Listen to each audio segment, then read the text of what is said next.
So today's chapter is statistics, and in this chapter we will study about data. And जब हम data की बात करते हैं, so we talked about how to present the data. So presentation of data is done normally in three ways: bar charts, histograms, and frequency polygon. And if we talk about data, then we must know how to calculate mean of the data, median of the data, and the mode of the data. Statistics का meaning यदि हम आज की date में देखें, whenever we are talking about data, so in every day situation you are getting lot of information in the form of facts, in the form of numerical figures, tables, graphs, something like this, what is shown on the right hand side. आपको ये information मिलती कहाँ से? You are getting to newspaper, television, magazine, आज की date में तो internet, WhatsApp, Facebook, so many things are there. That means you are getting lot of information. And this information, whether it is numerical or figure forms में, उस figure क्या बोलते हैं इस, और ये सब चीज जो कलेक्ट की गई है for the definite purpose. So whenever there is a purpose to collect information in form of figures और न्यूमेरिकल इज कॉल्ड डाटा. और जब ये डाटा होता है तो हमारे लिए इंपॉर्टेंट हो जाता है. It becomes very essential for us to know how to extract meaningful information from such data. अब इतने इंफॉर्मेशन तो हो गई, मतलब डाटा तो आपके पास बहुत सारे हो गए, यदि इससे हम मीनिंग नहीं निकाल पाए then there is no purpose. And इस मीनिंग निकालने के लिए जो मैथमेटिक्स की ब्रांच होती है इज कॉल्ड स्टैटिस्टिक्स. यही आज का चैप्टर है, statistics. So we can say the extraction of meaningful information is studied in a branch of mathematics called statistics. और जब स्टैटिस्टिक्स में हम बात करते हैं डाटा की, तो हम डाटा को डील करते हैं चार तरीके से. पहला हम करते हैं कलेक्शन. कलेक्शन के बाद हमको ऑर्गेनाइज करते हैं. Then we try to analyse this, और एनालिसिस करने के बाद हम इंटरप्रिटेशन करते हैं कि जो हमने एनालिसिस किया वो क्या चीज़ को इंटरप्रिटेट कर रहा है. यही सब चीज़ हम आज की डेट में इसमें पढ़ेंगे. And you guys are living in such a information world where we use word nowadays big data. Simple data नहीं, now we use big data. And we use word call data mining. Means इतना data है पहाड़ की तरह, उसमें खोदते जाओ, mining की तरह घुसते जाओ. That means so much information, so many software, artificial intelligence है, सब कुछ है. तो you can generate lot of meaningful information and extract and analyse. So different ways में आप कर सकते हैं. That is all comes under branch of mathematics called statistics. So let's start with a small first step that is called collection of data. So let's do an activity. आप क्या करो, अपनी class के स्टूडेंट को 4 groups में divide करो and her group को बोलो कि you have to collect data. Means एक ग्रुप को करना है हाइट ऑफ 20 स्टूडेंट्स, एक ग्रुप को करना है कितने लोग एब्सेंट रहे इन अ मंथ आपकी क्लास के अंदर, एक ग्रुप को डाटा इकट्ठे करने हैं members in the family of your classmates, उनके बारे में पता लगाना है. एक ग्रुप को क्या करना है, height of the plants in और in and around your school. School के अंदर और बाहर कितने पेड़ हैं उनकी एटलीस्ट 15 पेड़ की प्लांट्स की हाइट पता लगानी है. So what you have done is you have form 4 groups. ये उनको जॉब दे दिया और वो अपने डाटा लेके आए. So you have to analyse data. So क्या एनालाइज करना है, how did they collect their data in each group. उन्होंने हर ग्रुप ने अलग अलग जिनको काम दिए थे उन्होंने अपने डाटा कैसे कलेक्ट किए. और आप देखोगे उन्होंने डाटा दो तरीके से कलेक्ट किए. Either they collect the information from each and every student, house or a person, right? That means they went to each student or to they collect information themselves basically. और दूसरा काम क्या कर सकते हैं वो लोग, डाटा कैसे कलेक्ट सकते हैं, they can collect data information from some source like available school record से निकाल सकते हैं. अब जैसे इसको एब्सेंटीज निकालिए, कहाँ से निकालेगा, या तो एक एक स्टूडेंट्स पूछे या वो अटेंडेंस का रिकॉर्ड देख ले और वहाँ देख ले कौन कौन स्टूडेंट एब्सेंट थे. तो दो तरीके से इंफॉर्मेशन है, वेयर स्टूडेंट्स ने थोड़ी मेहनत की, उन्होंने खुद डाटा निकाले, एंड द अदर वेज उन्होंने बहुत कुछ रिसोर्सेज का यूज़ किया, अवेलेबल रिसोर्सेज जो भी थे और रिकॉर्ड्स अवेलेबल थे. तो जो आप खुद मेहनत करते हैं that data is called primary data. Means ये आपने इकट्ठा किया. whereas the data you are getting from other sources is called secondary data. तो डाटा कलेक्शन आपको क्लियर हो गया. दो तरीके से, एक आपको खुद करें, एक आपको सेकेंडरी सोर्स, लाइक आज की डेट में आप गूगल से कुछ डाटा ले लेते हो, डाउनलोड कर लेते हो, तो that data is called secondary data. Primary जो आपने खुद कलेक्ट किया है, घर घर जाके लोगों के बारे में पता लगाया मान लो, राइट। तो जो आप मेहनत करें दैट इज प्राइमरी, और जो आप किसी रिसोर्स से ले that is called secondary data. Data collection हो गया हमारे पास। लेट्स टेक वन एग्जांपल कि हमने डाटा कलेक्ट किया है and then see what we interpret out of it. So presentation of data is important.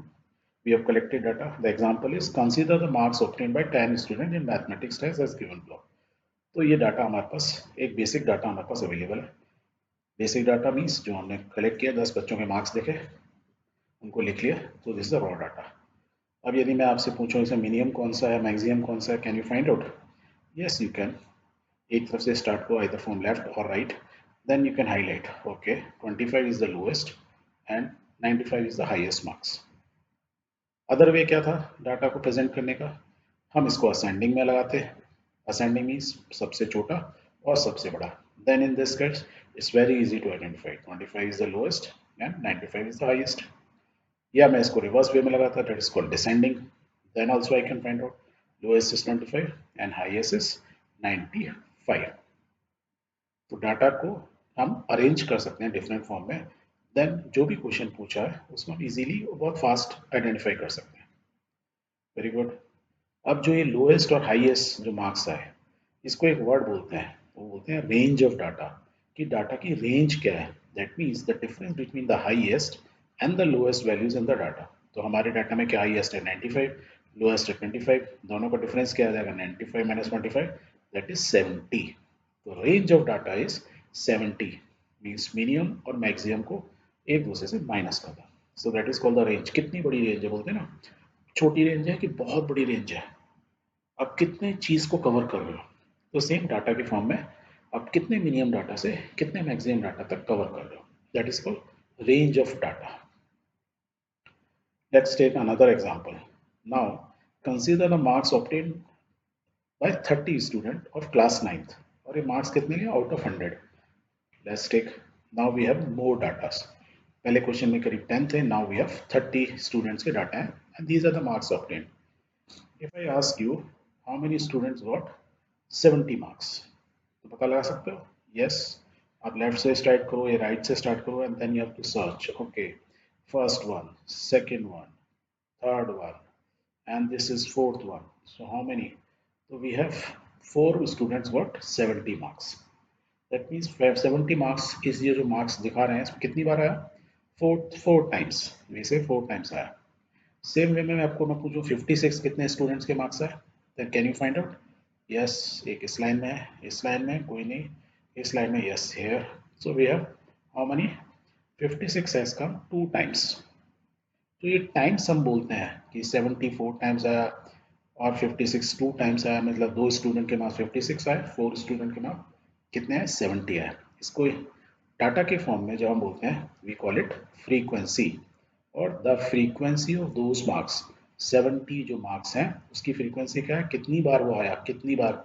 आपने साइंस में पढ़ा था 9th क्लास 8th क्लास में, फ्रीक्वेंसी क्या होती है, साउंड की फ्रीक्वेंसी होती है, वेव फॉर्म में चलता है, कितनी बार up down, right, remember. So this is the same frequency, number of vibration per second. तो number of times 70 has come, that is called frequency.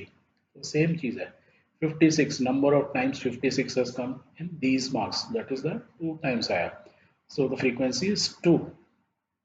तो इसको इस डाटा को हम ऐसे भी लिख सकते हैं, then the better way is क्या करो, सारे मार्क्स को जो भी एक एक तरह के मार्क्स आए, जैसे एक किसी के 10 आया, कहीं 20 आया, जैसे हमने 70 लिया, 70 मार्क्स भी आए, बहुतों के आए, तो हम सारे मार्क्स को जो वन टाइम रिपीट होना हो, बस एक दोबारा रिपीट नहीं हो, 10 है 20 है, एक बार एक एक बार है, राइट, वो मार्क्स को लिखिए। और फिर देखें किन स्टूडेंट्स के, नंबर ऑफ स्टूडेंट्स जिनके 10 मार्क्स आए, that is called the frequency. वही बोल रहा है फ्रीक्वेंसी, जैसे 70 का हमने लिया 4 टाइम्स, तो देखो 10 कितने का है, वी कैन राइट डाउन।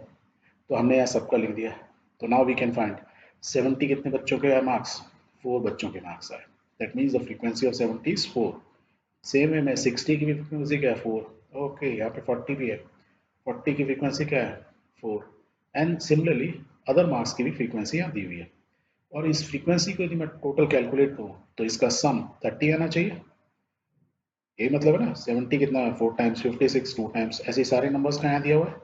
तो this is a tabular form जहाँ पे हमने क्या मार्क्स या जो हमारा ऑब्जर्वेशन बोले ये ऑब्जर्वेशन है और वो कितनी टाइम्स आ रहा है, दैट इज कॉल्ड फ्रीक्वेंसी।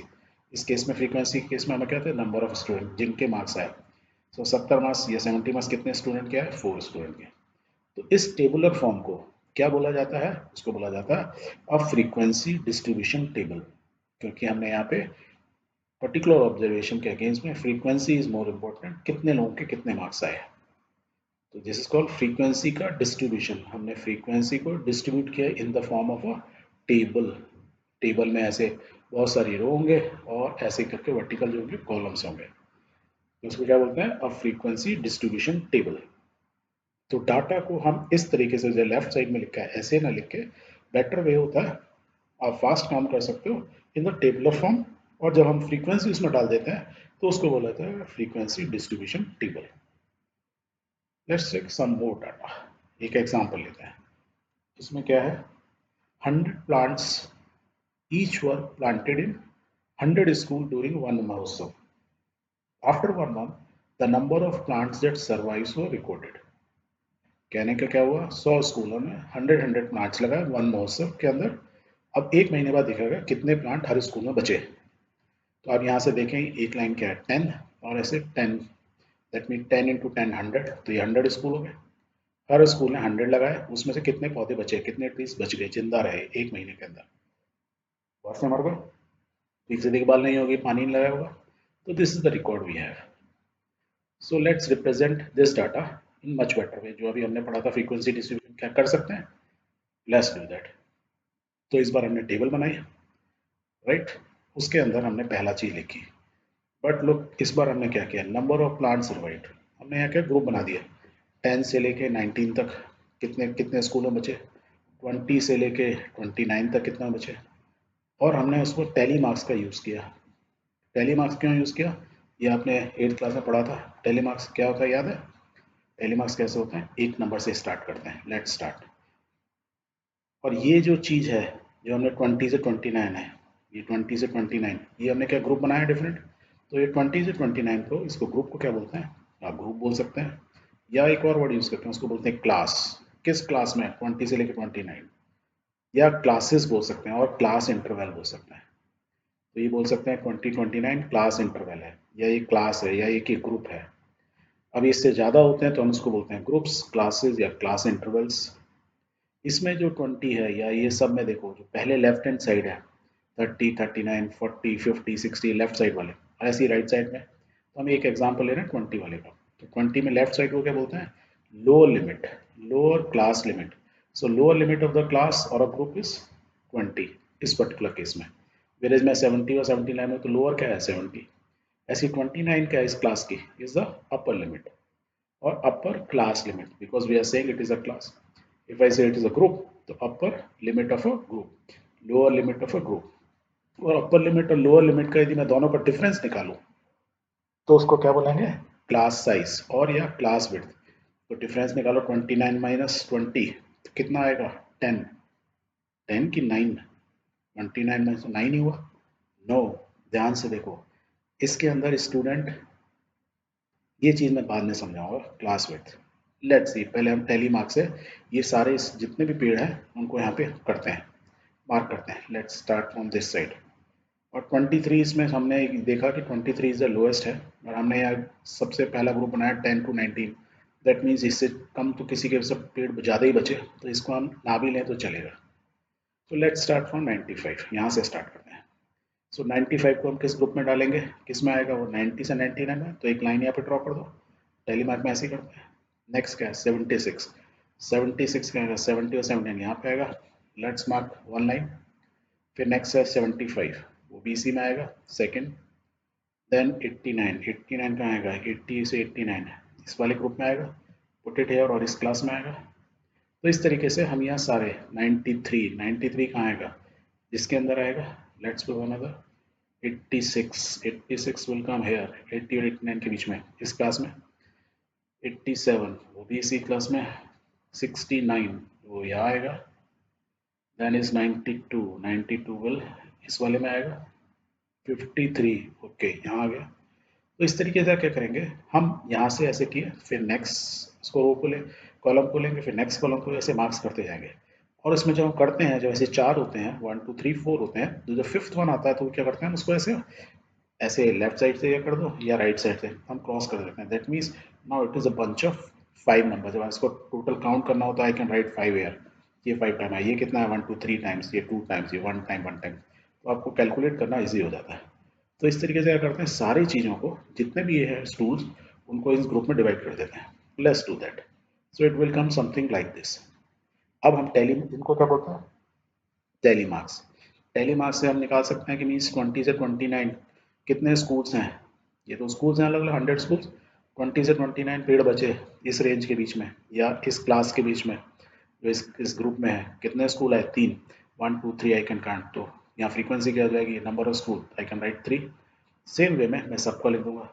देखो यहाँ पे देखो, इसको काउंट करना कितना ईजी है, 5 + 5 10, 5 + 5 10, 10 + 10 20 और 20 पे, इसलिए हमने इसको ऐसे क्रॉस करना है। यही सीखा था हमने 8th क्लास में। एंड ये जो फ्रीक्वेंसी है, यदि हमने सही काउंट किया है, तो ये जो फ्रीक्वेंसी आई, इसका सम कितना आना चाहिए, 100, क्योंकि 100 स्कूल का। Let's add it. Yes, it is coming 100। That means मैंने यहाँ पे कोई भी डाटा को छोड़ा नहीं है। तो now what I have is a table, right. इसके अंदर भी फ्रीक्वेंसी है, बट इसमें एक चीज क्या है, ग्रुप बना दिया है। तो इस टाइप की टेबल को क्या बोलते हैं हम, ग्रुप्ड फ्रीक्वेंसी डिस्ट्रीब्यूशन टेबल। तो इसको फ्रीक्वेंसी डिस्ट्रीब्यूशन तो है ही, but now we have use grouped, तो is called group frequency distribution table. अब जो मैं बोल रहा था, इन दोनों के बीच की जो क्लास एंड क्लास विद 10 क्यों आया, 29 - 20, हम ये मैथमेटिकल वो नहीं कर रहे, -9 आता अदरवाइज। हम ये कह रहे हैं जिस स्कूल में 20 पेड़ भी बच गए, वो भी इसमें काउंट होगा। और 21 से लेके 9 29 9 और वो एक्स्ट्रा 29 तक जिसके भी उसके, वो भी इसी में काउंट हो रहा है। दैट इज वाई 21 से स्टार्ट करेंगे तो 20 है, फिर 21 22 23 24 25 26 27 28 29, टोटल कितना हुआ 10। दैट इज वाई इस क्लास की जो साइज है या क्लास की जो विड्थ है, इस जो विड्थ आ रही है, वी कॉल इट 10। तो इन दोनों का जो डिफरेंस है, that is called the class width. तो यहाँ तक क्लियर हुआ। फर्स्ट केस में हमने फ्रीक्वेंसी डिस्ट्रीब्यूशन बनाया, अब के हमने ग्रुप बना के किए। सो लेट्स स्टे, अब यहाँ तक समझ गए, सो लेट्स मूव फर्दर। इस टेबल से हम एक चीज और समझ सकते हैं, आगे मूव करने से पहले। क्या समझ सकते हैं, यदि मैं देखूं 50 से ऊपर, यदि क्वेश्चन में ये होता है कि 50% से ज़्यादा जो पौधे हैं, पेड़ है, यही तो लगाए थे, सर्वाइव किए, वो कितने हैं, तो हम क्या कर सकते हैं, ये फ्रीक्वेंसी को यदि मैं ऐड कर दूं, यही है ना सर, 50 से ऊपर लेके 99 तक, राइट। 100 तो थे ही नहीं, कहीं बचे ही नहीं है, इसलिए 99 तक लिया था हमने। तो टोटल कर लो इनका, कितना आया 71। तो वी कैन से 50% और मोर 71 स्कूल्स के अंदर पौधे बचे, सर्वाइव किए। 71 स्कूल्स में 50% से ज़्यादा पौधे हमारे सर्वाइव किए, this much we can say. और we can interpret it out of this distribution table, frequency distribution table. Okay, let's take one more example. Let's now consider the following frequency distribution table which gives the weight of 38 student of the class. वो क्या होती है, ये है, यहाँ दिए हैं weights दिए हैं स्टूडेंट के, और ये ग्रुप बने हुए हैं, क्या है ग्रुप में 31 से लेकर 35। इस वेट में कितने बच्चे आ रहे हैं, नंबर ऑफ स्टूडेंट कितने आ रहे हैं 9। यहाँ पे देखो 36 से लेकर 40, जिनका वेट इस रेंज में है, 36 से स्टार्ट होगा 40 तक, 36 वाला भी होगा 40 वाला भी होगा, और इन बिटवीन भी जितने भी होंगे, वो कितने स्टूडेंट है 5। तो ये क्या है इनकी स्टूडेंट्स की फ्रीक्वेंसी। इस ग्रुप में कितने लोग हैं, 14 ग्रुप, फ्रीक्वेंसी इज 14, किस ग्रुप की, इस ग्रुप की, जिसका वेट कितना है 41 से लेके 45 तक। ओके, नाउ अब एक अच्छी चीज इसमें होती है, तो क्या ये जो टेबल है, इसको मैं क्या फ्रीक्वेंसी डिस्ट्रीब्यूशन बोलूंगा, नॉर्मली बोल देते हैं, बट हमने अभी सीखा था, हमने क्या बनाया ग्रुप, तो we can call it group frequency distribution, ये भी हम बोल सकते हैं। और इसमें कोई दो राय नहीं है, हमको यही बोलना चाहिए, ये भूल गए क्वेश्चन में लिखना। लेट्स इस क्वेश्चन को थोड़ा इंटरेस्टिंग बनाते हैं। क्या करते हैं, अब आपकी क्लास में दो बच्चे और ऐड हो गए, and their weights are 35.5 kg and 40.5 kg।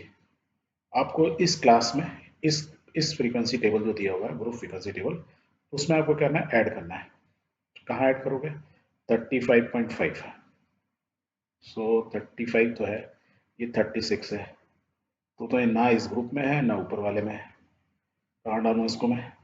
ये है 40.5, 40.5, 40 तो है, ये 41 है, तो किस में डालूँ? इसमें डालूँ कि इसमें? तो ये तो आ ही नहीं रहा, तो क्या करना है? तो ऐसा जब प्रॉब्लम आ जाती है, दैट मीन्स जो हमने अपने ग्रुप बनाए, समथिंग इज रॉन्ग। इसको हमको क्या करना पड़ेगा? करेक्ट करना पड़ेगा। तो let's correct it. And how to correct it? बहुत सिंपली हम देखते हैं कैसे हम करेक्ट कर सकते हैं। यही टेबल ले लो, यही ग्रुप लो जिसमें ये दोनों को हमको सेट करना है। सो इन दिस क्लास 31 से लेके 35 या 36 से लेके 40, तो हमारा क्या हो रहा है? ये 35.5 क्या होगा? इसके बाद होगा और इससे पहले होगा। तो इन दोनों का डिफरेंस यदि हम देखें तो क्या डिफरेंस आ रहा है? 36 और 35 में 1 kg का डिफरेंस आ रहा है, यही है। और ये 1 ही kg की वजह से क्या हो रहा है? 0.5 kg, इससे थोड़ा ज़्यादा हो जा रहा है, इससे कम हो जा रहा है। तो क्या करो, ये जो 1 kg का डिफरेंस आया, इसको क्या करो, इन दोनों में, 35 में और 36 में, एक में इधर ऐड कर दो और एक से कम कर दो। क्या बोल रहे हैं हम लोग?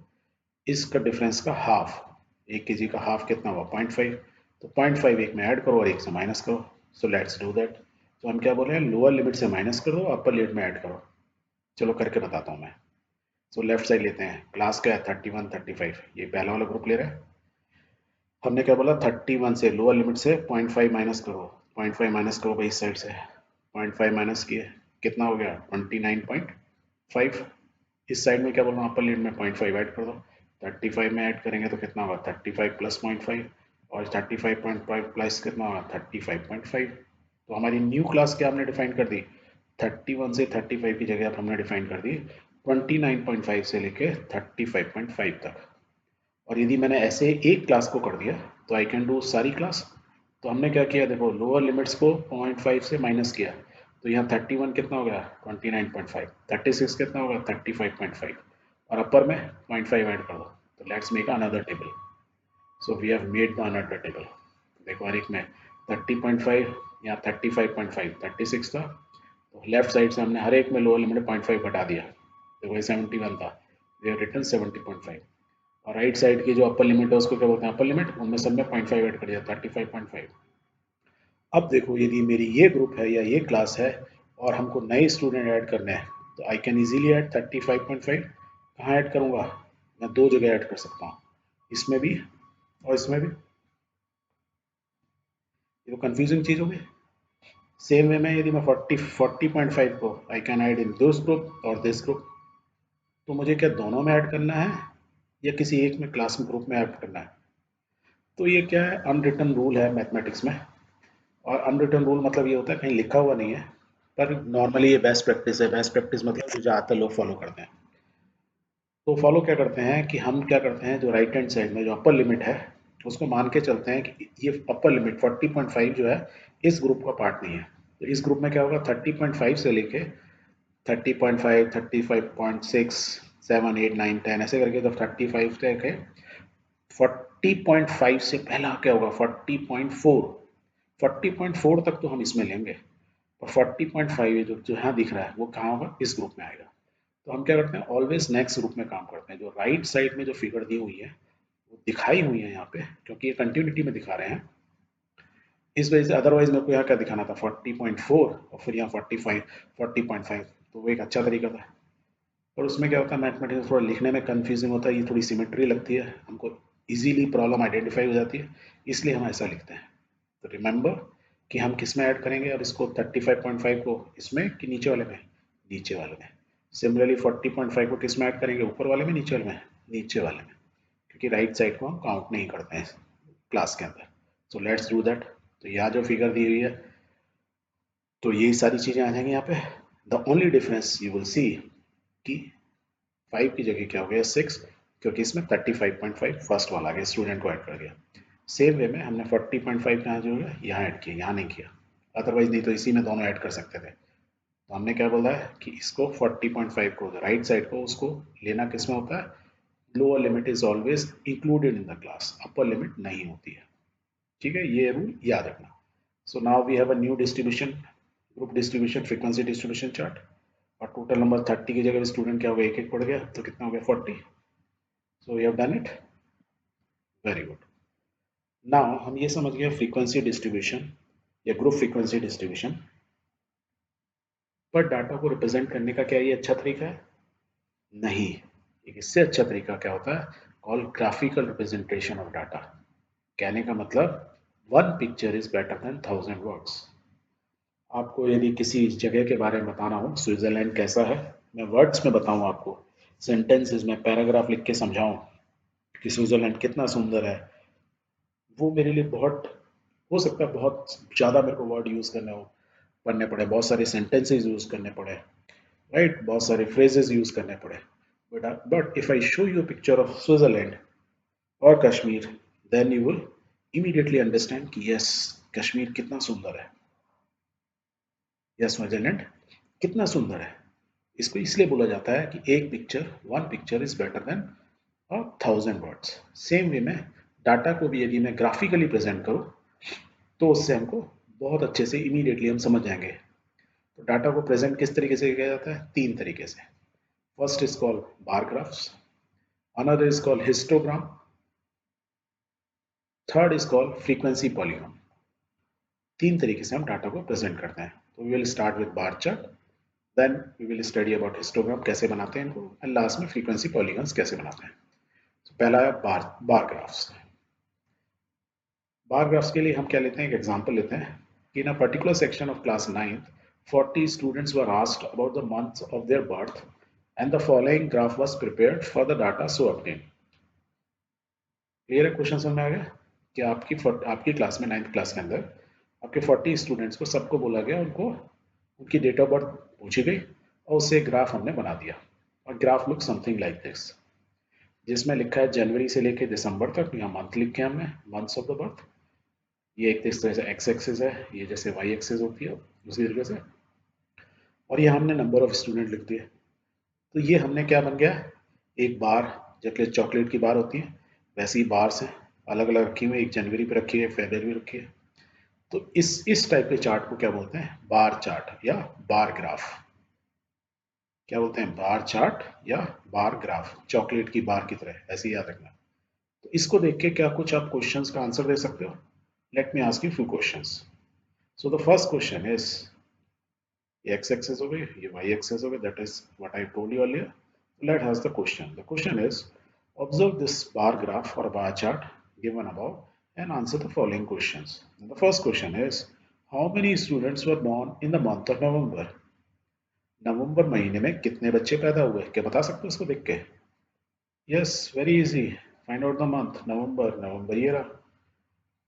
अब कितने स्टूडेंट पैदा हुए इस मंथ में, कितने स्टूडेंट पैदा हुए, कैसे पता लगेगा? इसकी हाइट देखो टॉप, और यहाँ से एक हॉरिजॉन्टल लाइन ड्रॉ करो, और वो क्या करेगी, नंबर ऑफ स्टूडेंट यहाँ दिए हुए. तो मैं देखो यहाँ 4 से देखूंगा तो मेरे को पहले ही मालूम चल गया, तो नवंबर में कितने स्टूडेंट पैदा हुए, 4. I can write answer is 4. कितना इजी है. Let's take another question. In which months were the maximum number of student born? तो किस में सबसे ज्यादा, बार चार्ट सबसे बड़ी कितनी है, चॉकलेट बार सबसे बड़ी किसकी है, वही सबसे ज्यादा बच्चे स्टूडेंट पैदा हुए उस दिन. तो कौन सी है, अगस्त. एंड हाउ मेनी, किससे मैच करिए, 6. तो मंथ पूछा है, कौन सा मंथ है हाईएस्ट, बच्चे कहाँ पैदा हुए, किस मंथ में, अगस्त में. So answer is August. So by looking at the data, it is very easy for you to give the answer or to interpret कि what it wants to say. और यह पूछा है सबसे कम बच्चे कहाँ पैदा हुए, किस मंथ में हुए, जून में, because it is smallest one, right? Okay. Now आप बार चार्ट का बेसिक समझ गए, तो एक एग्जांपल और लेते हैं. A family with a monthly income of 20,000 rupees had planned the following expenditures per month under various heads. And क्या वेरियस हेड्स में, ये लिए डिफरेंट हेड्स या डिफरेंट क्लास. उन्होंने कहा ग्रॉसरी है, रेंट है, बच्चों के एजुकेशन पे खर्चा है, मेडिसिन पे है, उन्होंने इतने इतने रुपीज़ खर्च किए. This is the expenditure in 1000 rupees, means 4 means 4000 rupees, ये 5000 रुपीज़, यहाँ 5000 रुपीज़, तो ऑल इन 1000. तो जीरो जीरो लगाने में थोड़ा अजीब लगता है, तो उन्होंने यहाँ ब्रैकेट में लिख दिया एक्सपेंडिचर इन 1000 रुपीज़, राइट. तो 20,000 रुपीज़ उन्होंने इस तरीके से मंथ में खर्च किए, तो दिस इज देयर एक्सपेंडिचर। अब क्वेश्चन आता है, can you draw a bar graph for the about data? बना सकते हो? अभी जैसे आपने पीछे देखा था स्टूडेंट के बर्थ का, यस बना सकते हैं। तो क्या तरीका है, लेट्स स्टार्ट। और ध्यान से देखना, और सारे बार ग्राफ ऐसे ही बनते हैं। सो हम क्या करते हैं, दो लाइन ऐसी ड्रॉ करते हैं, एक को क्या बोलते हैं एक्स एक्सेस, और एक को क्या बोलते हैं वाई एक्सेस। और आपको मालूम है एक्स एक्सेस और वाई एक्सेस कहाँ पे होती हैं, इंटरसेक्ट करती हैं जीरो पर। तो नॉर्मली हम यहाँ जीरो मान लेते हैं। एंड एक्स एक्सेस पे हम क्या लेते हैं, इन दोनों में से दो चीज़ें हमारे पास, दो हमारे पास चीज़ें हैं, one is head, another expenditure. Heads are fixed. तो नॉर्मली एक्स एक्सेस पे क्या लेते हैं, हम लेते हैं जो चीज़ें फिक्स इन नेचर हैं, जिसमें वेरिएबिलिटी नहीं है। ग्रोसरी हमेशा ग्रोसरी रहेगी, रेंट हमेशा रेंट ही रहेगा, फ्यूल हमेशा फ्यूल ही रहेगा, कुछ और तो बदल नहीं जाएगा। तो दीज आर फिक्स थिंग्स। तो नॉर्मली हम क्या करते हैं, उनको एक्स एक्सिस पे लिखते हैं। ऐसा कोई ये एक रूल है normally, but you can take on y axis में देख सकते हो चाहो तो, पर इन जनरल ऐसा ही होता है कि हम हमेशा एक्स एक्सिस पे लेते हैं। तो लेट्स टेक इट। और वाई एक्सिस पे क्या लेते हैं हम, जो चीज़ें वेरिएबल होती हैं नेचर, जो टाइम के साथ वेरी करती हैं। जैसे एक्सपेंडिचर है ग्रोसरी, इस मंथ में तो 4,000 रुपये खर्च हुए, 4,000 rupees. May be next month grocery पे it could be 6,000 rupees.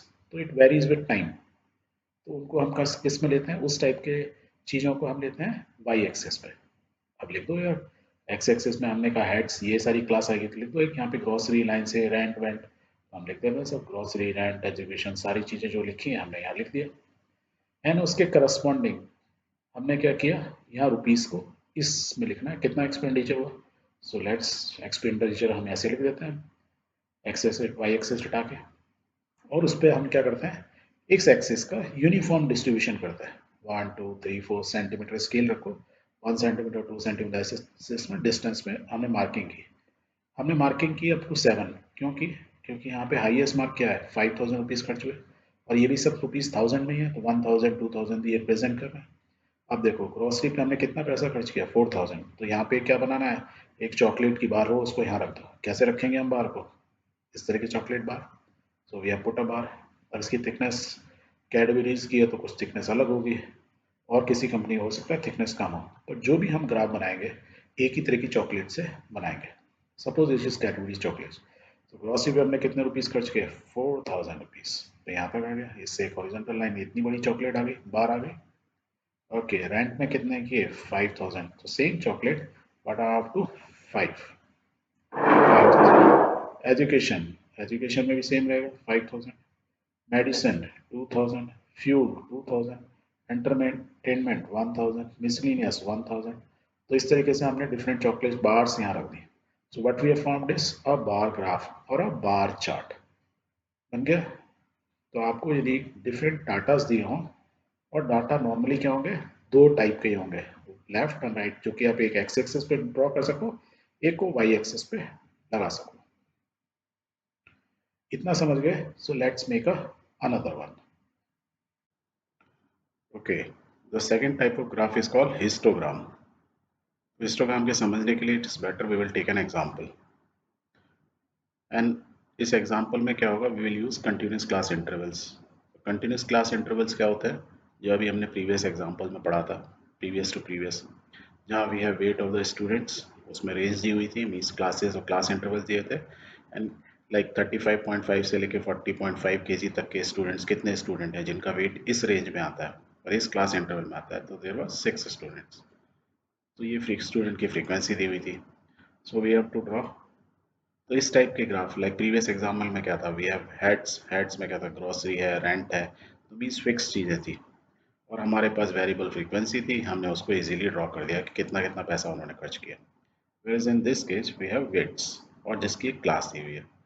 And जब हम इस टाइप की क्लास को और फ्रीक्वेंसी को ड्रॉ करते हैं ग्राफ के ऊपर, उस ग्राफ को हम हिस्टोग्राम बोलते हैं। सो क्वेश्चन इज कि we have to represent this data graphically. किसी भी चीज़ को ग्राफिकली करना है तो हमको क्या लेना होगा, ग्राफ पेपर लेना होगा।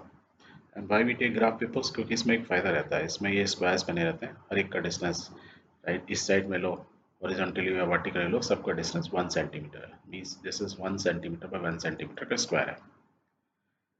तो कोई भी ग्राफ बनाना है तो बेसिक चीज़ क्या है, we have to do two axes, x axes and y axes. Normally हम ग्राफ के लेफ्ट साइड में ड्रॉ करते हैं क्योंकि हमारा ग्राफ इधर राइट साइड में आएगा, ठीक है। और बिल्कुल कॉर्नर एजेस में भी नहीं लेते हैं इसको कि यहाँ ले लें ऐसे, तो उसमें क्या है वो लिखना में अच्छा नहीं लगता है। एंड वैसे भी आपके पास ग्राफ पेपर एक पेपर फॉर्म में ही होता है, तो आप एजेस पे लोगे तो फिर लिखोगे कहाँ, तो इसलिए हम इसको यहाँ से लाइक दो छोड़ दिया, 2 सेंटीमीटर छोड़ा और हमने ऐसे ड्रॉ कर दिया। सो एक्स एक्सेस में हम क्या लेंगे, जो फिक्स चीज़ें हैं। फिक्स चीज़ में क्या है, इसमें हमारा केजी वेट फिक्स है, ये रेंज फिक्स है वेट्स की, फ्रीक्वेंसी वेरी कर रही है। तो फ्रीक्वेंसी कहेंगे नंबर ऑफ स्टूडेंट्स, या फ्रीक्वेंसी हम किधर लेंगे, ऑन वाई एक्सेस। अब देखो फ्रीक्वेंसी में हमारा हाईएस्ट फ्रीक्वेंसी क्या है, 15, 1 kg भी है, 1 स्टूडेंट भी है, ऐसे 15 स्टूडेंट इस रेंज में है। सो हमारे पास देखो यहाँ पे कितना, 1 2 3 4 5 6 7 8, 8 है। दैट मीन्स यदि मेरे को 15 को लेना है तो मैं 2 टाइम्स ले लूँ, मीन्स 1 सेंटीमीटर रिप्रेजेंट ट्वाइस। सो ये ऐसे हमने लाइन की।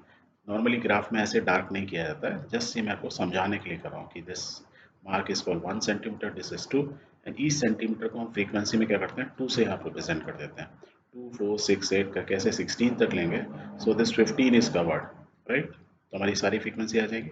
एंड पहली फ्रीक्वेंसी क्या होगी यहाँ पे, जो एक्स एक्सिस वाई एक्सिस, तो ये होगी हमारी 0, राइट। तो फ्रीक्वेंसी तो हमारी इधर आएगी। अब वेट्स को हमको लेना है, तो वेट्स में हमको क्या दिया है, हमको एक रेंज दी हुई है, कोई फिक्स नंबर नहीं दिया हुआ है। तो किसी भी एक क्लास को या क्लास इंटरवल को उठाते हैं एंड इसको देखते हैं, जैसे ये एग्जांपल है। इसका क्या करेंगे, इन दोनों का डिफरेंस लेंगे। डिफरेंस मतलब क्लास विड्थ निकालेंगे, तो दोनों का डिफरेंस निकाल लो तो क्या है 5। मीन्स आप में किसी का भी निकालोगे तो difference is fix, is 5, right.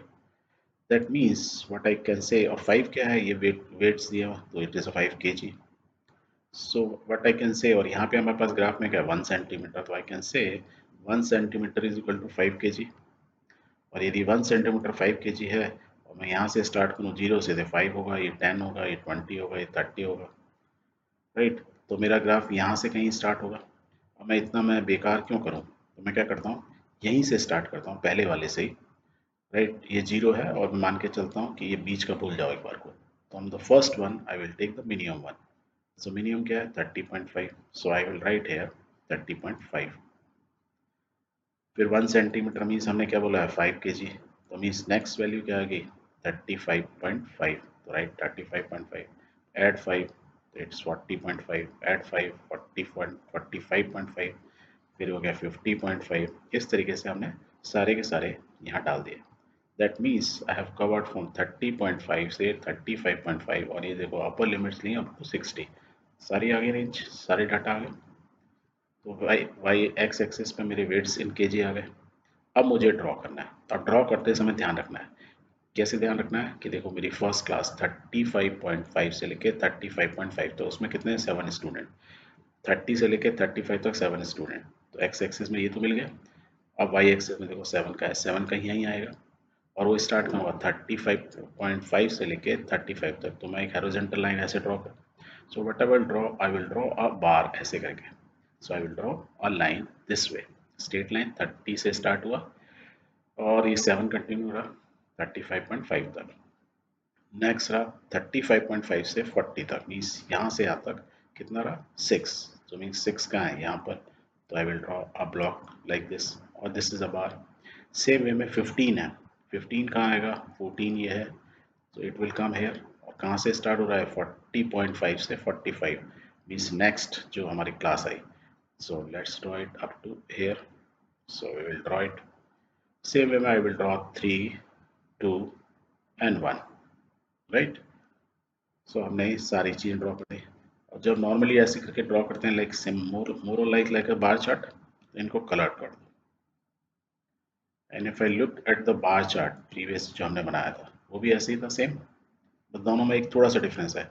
यहाँ पे देखो हमने बार्स को अलग अलग रखा था, ये फिक्स चीज़ें थी, ये उनकी फ्रीक्वेंसी थी, दोनों चीज़ें सेम वे में। यहाँ वेट्स हैं, फिक्स वेट्स हो गए एक तरह से।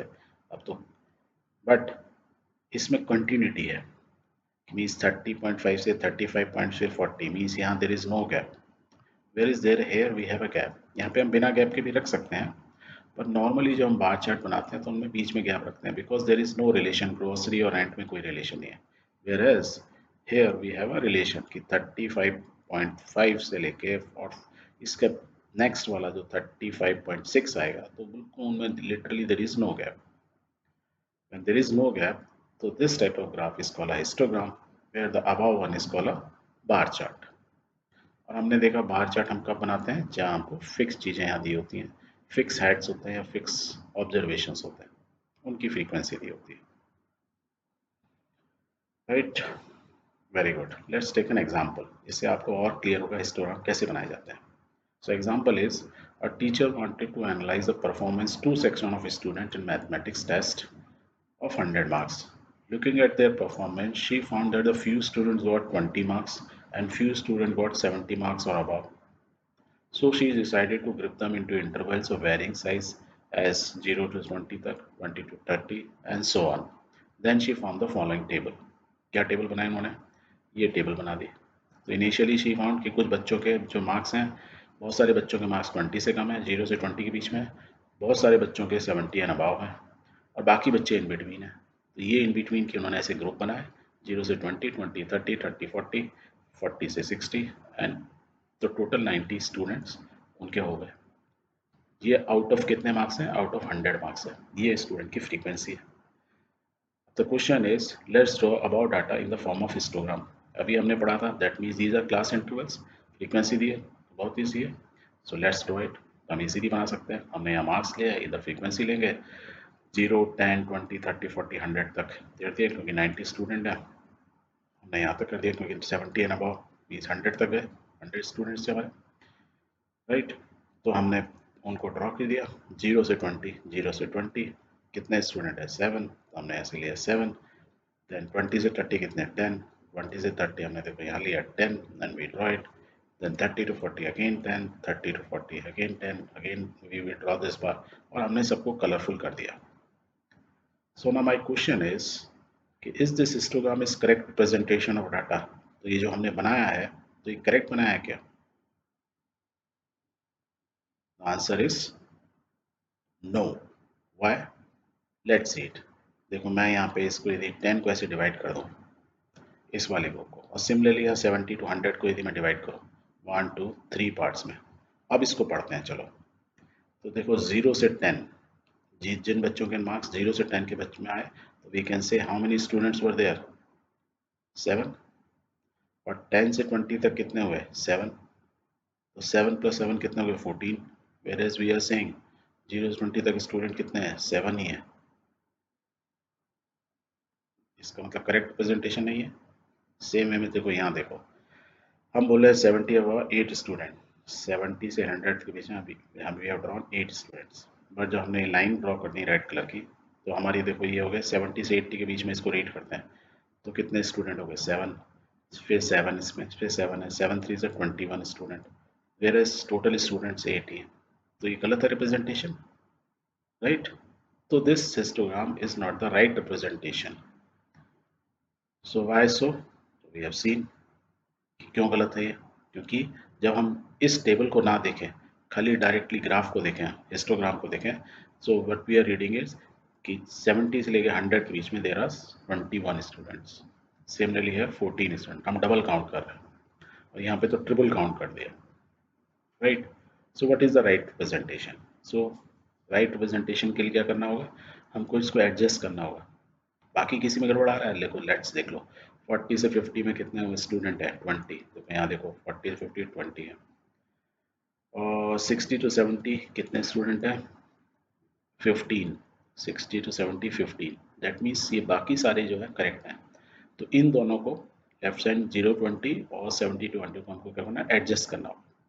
एडजस्ट क्या करना है, number of student means frequency जो हमारी उसको एडजस्ट करो. So let's adjust it. Adjust करने का तरीका क्या है, सो हम हर एक जो मार्क्स दिए हैं या हमको क्लास इंटरवल दिए, उनके हम क्या करते हैं, विड्थ बना लेते हैं.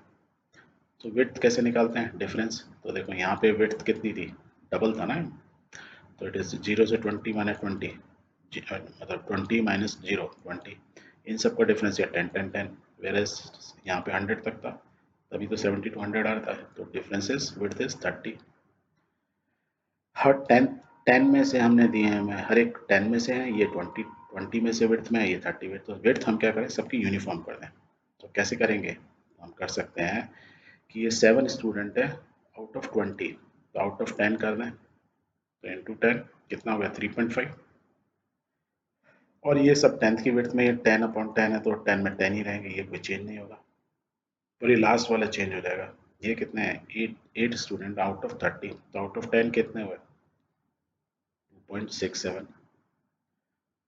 राइट। तो now we have a new figure कि हम यदि सेम विड्थ ले लें सबकी, मीन्स जैसे हमने लाइन से क्या किया सेम विड्थ कर दी, इनकी थिकनेस 70 to 100, यहाँ तो इतना चौड़ा था, हमने बराबर कर दिया, यही तो किया, ये हमने कैलकुलेशन से कर दिया। अब सेम विड्थ करेंगे तो स्टूडेंट कितने हमको यहाँ शो करने चाहिए 3.5, मीन्स 0 से 10 तक वी विल शो 3.5, और 10 से 20 तक भी 3.5। तो 3.5 3.5 क्या होगा, लेट्स ड्रॉ इट फर्स्ट। तो हम इनको 7 और 8 को हमने दोनों चेंज हो गए, अब इनको ड्रॉ कर देते हैं, लेट्स ड्रॉ। तो देखो अब क्या हो गया 0 से 20 तक लेके, नाउ हमारी रेंज के बाद 0 से 20 में हम बोलेंगे 3.5 स्टूडेंट है, तो 0 से 20 में 3.5 है। और सेम वे में 70 से 100 में हमने कितना कहा 2.67, पहले 3 टाइम्स ज़्यादा आ रहे थे 3 टाइम्स कम कर दिए, राइट, यूनिफॉर्मली डिस्ट्रीब्यूट कर दिए, क्योंकि हमने क्या किया इन सभी मार्क्स को एक यूनिफॉर्म विड्थ बना दी। अब यदि मैं लाइन ड्रॉ करता हूँ एंड अब मैं इस टेबल को लेफ्ट साइड की नहीं देखता हूँ और मैं रीड करता हूँ, तो मैं क्या रीड करूँगा 0 से 20 में स्टूडेंट कितने हैं 3.5, 10 से 20 में 3.5, तो डेट मीन्स 3.5 3.5 कितने हुए टोटल 0 से 20 में 7 स्टूडेंट, यही तो आया लेफ्ट में। सेम वे में मैं यहाँ पे कैलकुलेट करूँ तो एग्जैक्टली देखो सेम आएगा, लेट्स कैलकुलेट कितना है 2.67, इसमें 2.67 2.7 3 टाइम्स 2.7, तो टोटल आंसर कितना आया 8। And that is what mathematically we have done कि आउट ऑफ विड्थ जब 30 थे स्टूडेंट 8 थे, 8 आउट ऑफ 30 थे, जब विड्थ 10 होगी तो क्या होगा मल्टीप्लाई बाय 10, तो हमने 1/3 कर दिया। Now this is the right representation of our histogram. थोड़ा प्रैक्टिस करोगे तो ये आपको बहुत अच्छे से समझ में आ जाएगा। पॉलीगन, तो फ्रीक्वेंसी आपको मालूम है क्या होती है, how many times something is appearing, कितने स्टूडेंट्स हुए, क्या ऑब्जर्वेशन के कितने टाइम्स, राइट। पॉलीगन आपने पढ़ाई है पिछली क्लास में, प्रीवियस क्लास में, और 9th में भी पढ़ा प्रीवियस चैप्टर्स में। सो एक पॉलीगन क्या होता है where more than one side, that is called a polygon. So let's draw frequency polygon. तो फ्रीक्वेंसी पॉलीगन क्या होता है कि हमने ये बनाया था प्रीवियस एग्जाम्पल में, व्हाट इज दिस हिस्टोग्राम। तो हिस्टोग्राम के अंदर हमको बस क्या करना है, ये जो क्लास दी हुई है क्लास इंटरवल 30 से 35, इनके मिड पॉइंट्स निकाल लेना है।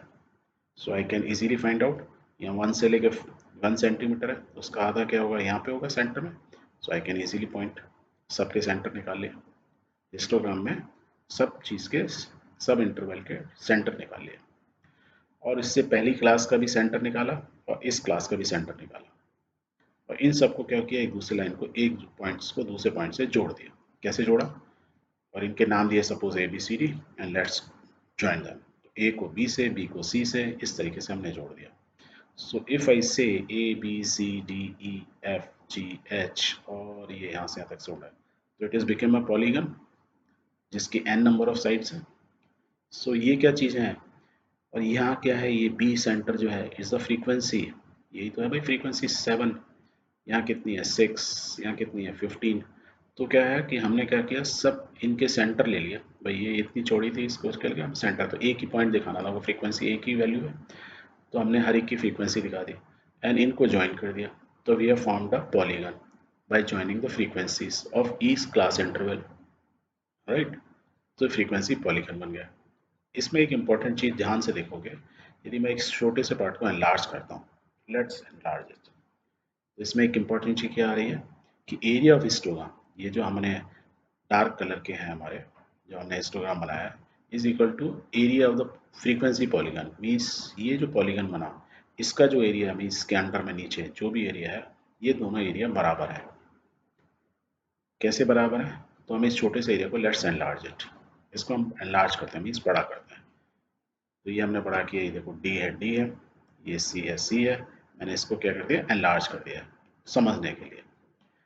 अब इसमें देखो एक ये ट्रायंगल बन रहा है और एक ये ट्रायंगल है, राइट, जो अनकलर्ड है, एक कलर्ड है एक अनकलर्ड। इन दोनों ट्रायंगल को देखो, तो ये एक लाइन क्या है, ये एक लाइन है और एक ये लाइन है। तो we can say this line is parallel to this line, क्योंकि हमने ये इस ग्राफ में बनाया। ठीक, इस ग्राफ, इस लाइन के ऊपर और इस लाइन के ऊपर ये एक पॉइंट है दोनों, और ये क्या है, मिड पॉइंट है इन दोनों लाइन के। सो व्हाट वी कैन से, ये यहाँ से मिड पॉइंट है, सेंटर है, तो ये डिस्टेंस के बराबर होगा।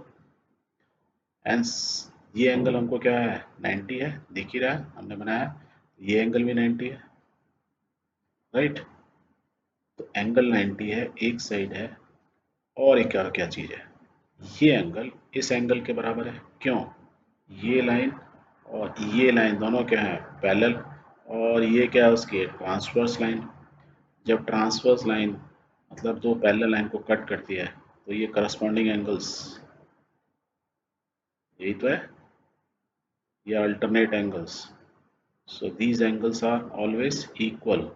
दैट मीन्स नाउ इस ट्राइंगल को और ये जो ट्राइंगल है, we can say they are congruent. By which rule, ASA, angle side angle rule से ये दोनों ट्राइंगल, ये वाला ट्राइंगल डार्क वन और ये अनकलर्ड वन, दोनों क्या है, कॉन्ग्रुएंट है। कॉन्ग्रुएंट मीन्स इन दोनों का एरिया, they are exactly similar triangle, same triangle है, इसका मतलब इसका एरिया इसके बराबर है। तो अब यदि हम इस ग्राफ में देखें, तो हमने जितना यहाँ ये कट किया है उतना ही है, जितना यहाँ ये कट किया उतना ही है, जितना ये कट किया उतना ही है। सेम वे में ये जो वाला एरिया है वो ये है, ये वाला एरिया ये है, ये वाला एरिया एग्जैक्टली सेम है, ये जो कट किया है वो ये है। That means the area of histogram जो यहाँ लिखा हुआ है, the area of histogram is equal to area of polygon, तो एग्जैक्टली सेम है, hence proved. Now let's take an example to understand frequency polygon in a much better way. Polygon तो हम समझ गए, फ्रीक्वेंसी पॉलीगन अब बनाते हैं, चलो। Let's consider the marks out of 100 obtained by 51 students of the class in a test given in a below table. तो 100 students, 100 out of 100 marks 50 students के दिए हुए हैं। कैसे दिए हुए हैं, इस तरीके से। मार्क्स की क्या दिए हुए हैं, यहाँ हमको क्लासेस दी हुई हैं, और हर एक की विड्थ आप चेक कर सकते हैं इसमें, 0 to 10, 10 to 20, हर एक की विड्थ मोर और लेस इज सेम। ये क्या है, नंबर ऑफ स्टूडेंट मीन्स 10 से 20 मार्क्स कितने स्टूडेंट क्या है, 10 student means frequency of the students is given है। हमको पॉलीगन बनाना है, तो पॉलीगन बनाने के लिए क्या करना होता है, पहले हमको हिस्टोग्राम बनाना होगा और फिर उनके सेंटर पॉइंट को जोड़ देने का बन जाएगा polygon. So let's draw it here, it's very easy. So let's draw the frequency polygon. हमने क्या किया, ग्राफ बनाया। मार्क्स कहाँ लेंगे, सबका डिफरेंस 0 से 10 100 तक है, तो 0 10 20, तो 1 centimetre is equal to 10 marks, right. तो फर्स्ट हमारी क्लास है, और यहाँ पे देखो हमने क्या किया, फ्रीक्वेंसी हाईएस्ट क्या है 10, तो वी कैन राइट 1 से 10 तक लिख सकते हैं। तो इस बार केस में हमको 2 4 6 नहीं लेना पड़ा, क्योंकि हमारे पास ग्राफ इतना बड़ा है कि हम 10 तक ले सकते हैं, कवर कर सकते हैं पूरी चीज़। अब इसमें देखो मैंने डार्क नहीं किया यहाँ पे, क्योंकि अंडरस्टूड है कि ये जो क्रॉस हो रहा है वो 1 सेंटीमीटर 2 सेंटीमीटर 3 सेंटीमीटर, राइट। तो फर्स्ट क्लास लेते हैं, 0 से 10 5 स्टूडेंट, 0 से 10 5 स्टूडेंट, 5 क्या है, यहाँ से आगे हॉरिजॉन्टल लाइन ड्रॉ करेंगे, ऐसे करके कर देंगे, लेट्स ड्रॉ इट। तो यहाँ मार्क्स हमने लिख देते हैं नॉर्मली एक्स एक्सिस पे, और यहाँ लिख देंगे स्टूडेंट की फ्रीक्वेंसी, और हम फर्स्ट क्लास को रिप्रेजेंट करते हैं, तो हम ऐसे करेंगे एंड लेट्स कलर इट। सो हमारा पहला हिस्टोग्राम का आ गया। हिस्टोग्राम के नेक्स्ट क्लास के 10 टू 20, 10 टू 20 में कितने 10 10 का है यहाँ, तो एक हॉरिजॉन्टल लाइन और ये वर्टिकल लाइन ड्रॉ कर दो, so we have second. So same way में for all the remaining classes we will draw one by one, 4 6, then it's 7, then 3 2 2 3 and 9. So we have drawn, so this is what is called a histogram। और हमको चाहिए क्या बनाना है, frequency polygon. और हमने क्या सीखा था, फ्रीक्वेंसी पॉलीगन हर एक के हिस्टोग्राम बनाने के बाद इसके सेंटर पॉइंट्स आइडेंटिफाई कर लो, मार्क कर दो भाई, सारा को कर दिया हमने। और क्या करना था, जो इससे पहली प्रीवियस क्लास है और 100 के बाद जो नेक्स्ट क्लास है उसका भी सेंटर ले लो, दैट मीन्स हमको 2 पॉइंट और लेना होगा, ये सेंटर और ये सेंटर। देन क्या करना है, इन सबको जस्ट कनेक्ट कर देना है, connected. So what we have now, this is a polygon, and what type of polygon, is called a frequency polygon now, because we have represented the frequencies. आप चाहो तो इनको A B C D नाम भी दे सकते हो, but as of now it is not required.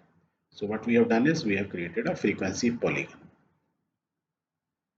So the question is there any other way to draw a frequency polygon without drawing a histogram? तो हमने यहाँ किया, पहले हिस्टोग्राम बनाया, सेंटर पॉइंट निकाले और फिर हमने फ्रीक्वेंसी पॉलीगन बना दिया। तो क्वेश्चन क्या पूछा जा रहा है, बिना हिस्टोग्राम बनाए, बिना ये जो हमने येलो कलर के हिस्टोग्राम बनाया, ये ना बनाया, directly frequency polygon, is it possible? Yes, it is possible. तो उसको करने से पहले लोग हम कुछ चीज़ देखते हैं। तो यहाँ पे क्या है, फ्रीक्वेंसी सेंटर पॉइंट की 5, इस पॉइंट की क्या है 15, लेफ्ट राइट, और किसी के लिखते हैं इसकी 25, 25 ही हुई। क्यों ये मिड पॉइंट 25 होगा, ये 15 क्यों होगा? देखो ये 0 से 5 में है, हम एक्स एक्सिस में जा रहे हैं, तो we can say frequency is 5 और हम यहाँ कितना ट्रेवल किए हैं 5। यहाँ पे 0 से 10 हम कितना ट्रेवल किए, जो पॉइंट आ रहा है इसका एक्स एक्सिस में किसकी वैल्यू क्या आ रही है 15, इसकी देखो एक्स एक्सिस में स्ट्रेट लाइन क्यों 25। सिमिलरली यदि किसी और की देखूँ, इसकी देखो 70 और 80 बीच में, यहाँ स्ट्रेट लाइन ड्रॉ करूँगा यदि वर्टिकल, तो कहाँ टच करेगी 75।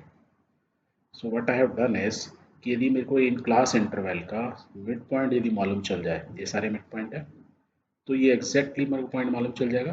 तो ग्राफ के ऊपर कोई पॉइंट रिप्रेजेंट कैसे करते हैं, एक्स एक्सेस मालूम है और वाई एक्सेस मालूम है। वाई तो हमको मालूम है किससे, फ्रीक्वेंसी से। एक्स हमने कैसे मालूम कर ली, ये जो हमारी क्लास इंटरवल है 0 से 10, उसका सेंटर पॉइंट निकाल लें। जैसे 20 साइड का सेंटर पॉइंट निकाल लिया, तो देखो ये सेंटर पॉइंट निकला, तो ये ब्लैक वाला जो पॉइंट है क्लियर मालूम चलेगा क्या, 25,4 दिस पॉइंट। तो ये पॉइंट निकालो। पॉइंट कैसे निकाल रहे हैं हम, क्लास इंटरवल का सेंटर पॉइंट। जैसे 70 और 80 ये वाली क्लास थी, कहाँ है 70 80, इसका मिड पॉइंट क्या हुआ 75, तो 70 80 का मिड पॉइंट इज 75। तो ऐसे ही हम सब क्लास इंटरवल की यहाँ मिड पॉइंट निकाल लेते हैं। Let's write down. तो अपर और लोअर को आप देखो, ये लोअर लिमिट है क्लास की, ये अपर लिमिट है, इन दोनों का डिफरेंस क्या हुआ, क्लास इंटरवल हमने बोला था, और ये हमने देख ही लिया क्लास इंटरवल कितना है 10 का है। तो मिड पॉइंट क्या निकाला है, दैट इज दिस, जो मिड पॉइंट बोलते हैं उसको बोला जाता है क्लास मार्क। हम जो मिड पॉइंट बार बार मैं बोल रहा था, एक्चुअली इसको बोला जाता है क्लास इंटरवल का क्लास मार्क, क्लास का mark, mid point of the class. याद रखो एम से मिड पॉइंट होता है और एम से ही मार्क है, तो क्लास मार्क इसका the mid point of the class. और ये सारे 75 25 15 हमने क्या निकाले, मिड पॉइंट्स। दूसरा तरीका क्या है मिड पॉइंट निकालने का, lower limit plus upper limit. Graph में तो हमने क्या किया, बस सिंपल एक लाइन ड्रॉ की, मालूम चल गया 75। अदरवाइज बिना ड्रॉ किए अभी हमने ग्राफ नहीं बनाया, क्योंकि हमें बिना हिस्टोग्राम बनाना है फ्रीक्वेंसी पॉलीगन। तो हम क्या करेंगे, ये सब क्लास इंटरवल का इनकी लोअर और अपर लिमिट को ऐड करेंगे और उसको 2 से डिवाइड करेंगे। जैसे कि 2 0 प्लस 10 कितना हुआ 10, डिवाइड बाई 2 क्या हुआ 5, तो यही तो है 5। यहाँ 70 और 80 यदि हम कर दें, तो लेट्स सबको बना ही लेते हैं, लेट्स। तो class mark means mid point निकालते हैं, सबको ऐड करो and then you will find it same. तो 70 और 80, 70 प्लस 80 150 डिवाइड बाई 2 75, जो अभी हम ग्राफ से देख रहे थे। तो अब मान लो हमको डायरेक्ट बनाना है, तो देयर इज नो ग्राफ, तो कैसे बनाओगे, फ्रीक्वेंसी हमारे पास है, इनके जो क्लास इंटरवल के मिड पॉइंट्स निकालेंगे, that is called class marks. अब आपको ग्राफ बनाना है, ये एक्स एक्सिस में क्लास मार्क्स डालो, फ्रीक्वेंसी आपको मालूम ही है, तो वाई एक्सिस में फ्रीक्वेंसी डालो, तो आप आराम से बना सकते हो कोई भी ग्राफ, कि एक्स एक्सिस दिया वाई एक्सिस दिया, मीन्स ये पॉइंट्स दिए हुए, let's draw it. Same way में ग्राफ ड्रॉ करो, हाईएस्ट इज 95, तो वी कैन राइट 0 10 20 30। अब क्या करना है, पहला पॉइंट का है 5 5, तो इधर से कहेंगे 5 और इधर से चलेंगे 5, तो हमारा फर्स्ट पॉइंट आ गया। और यहाँ पे एक्स एक्सिस में हम क्लास मार्क करेंगे, यहाँ पे कहेंगे फ्रीक्वेंसी, तो पहला पॉइंट ड्रॉ करते हैं, यहाँ आ गया।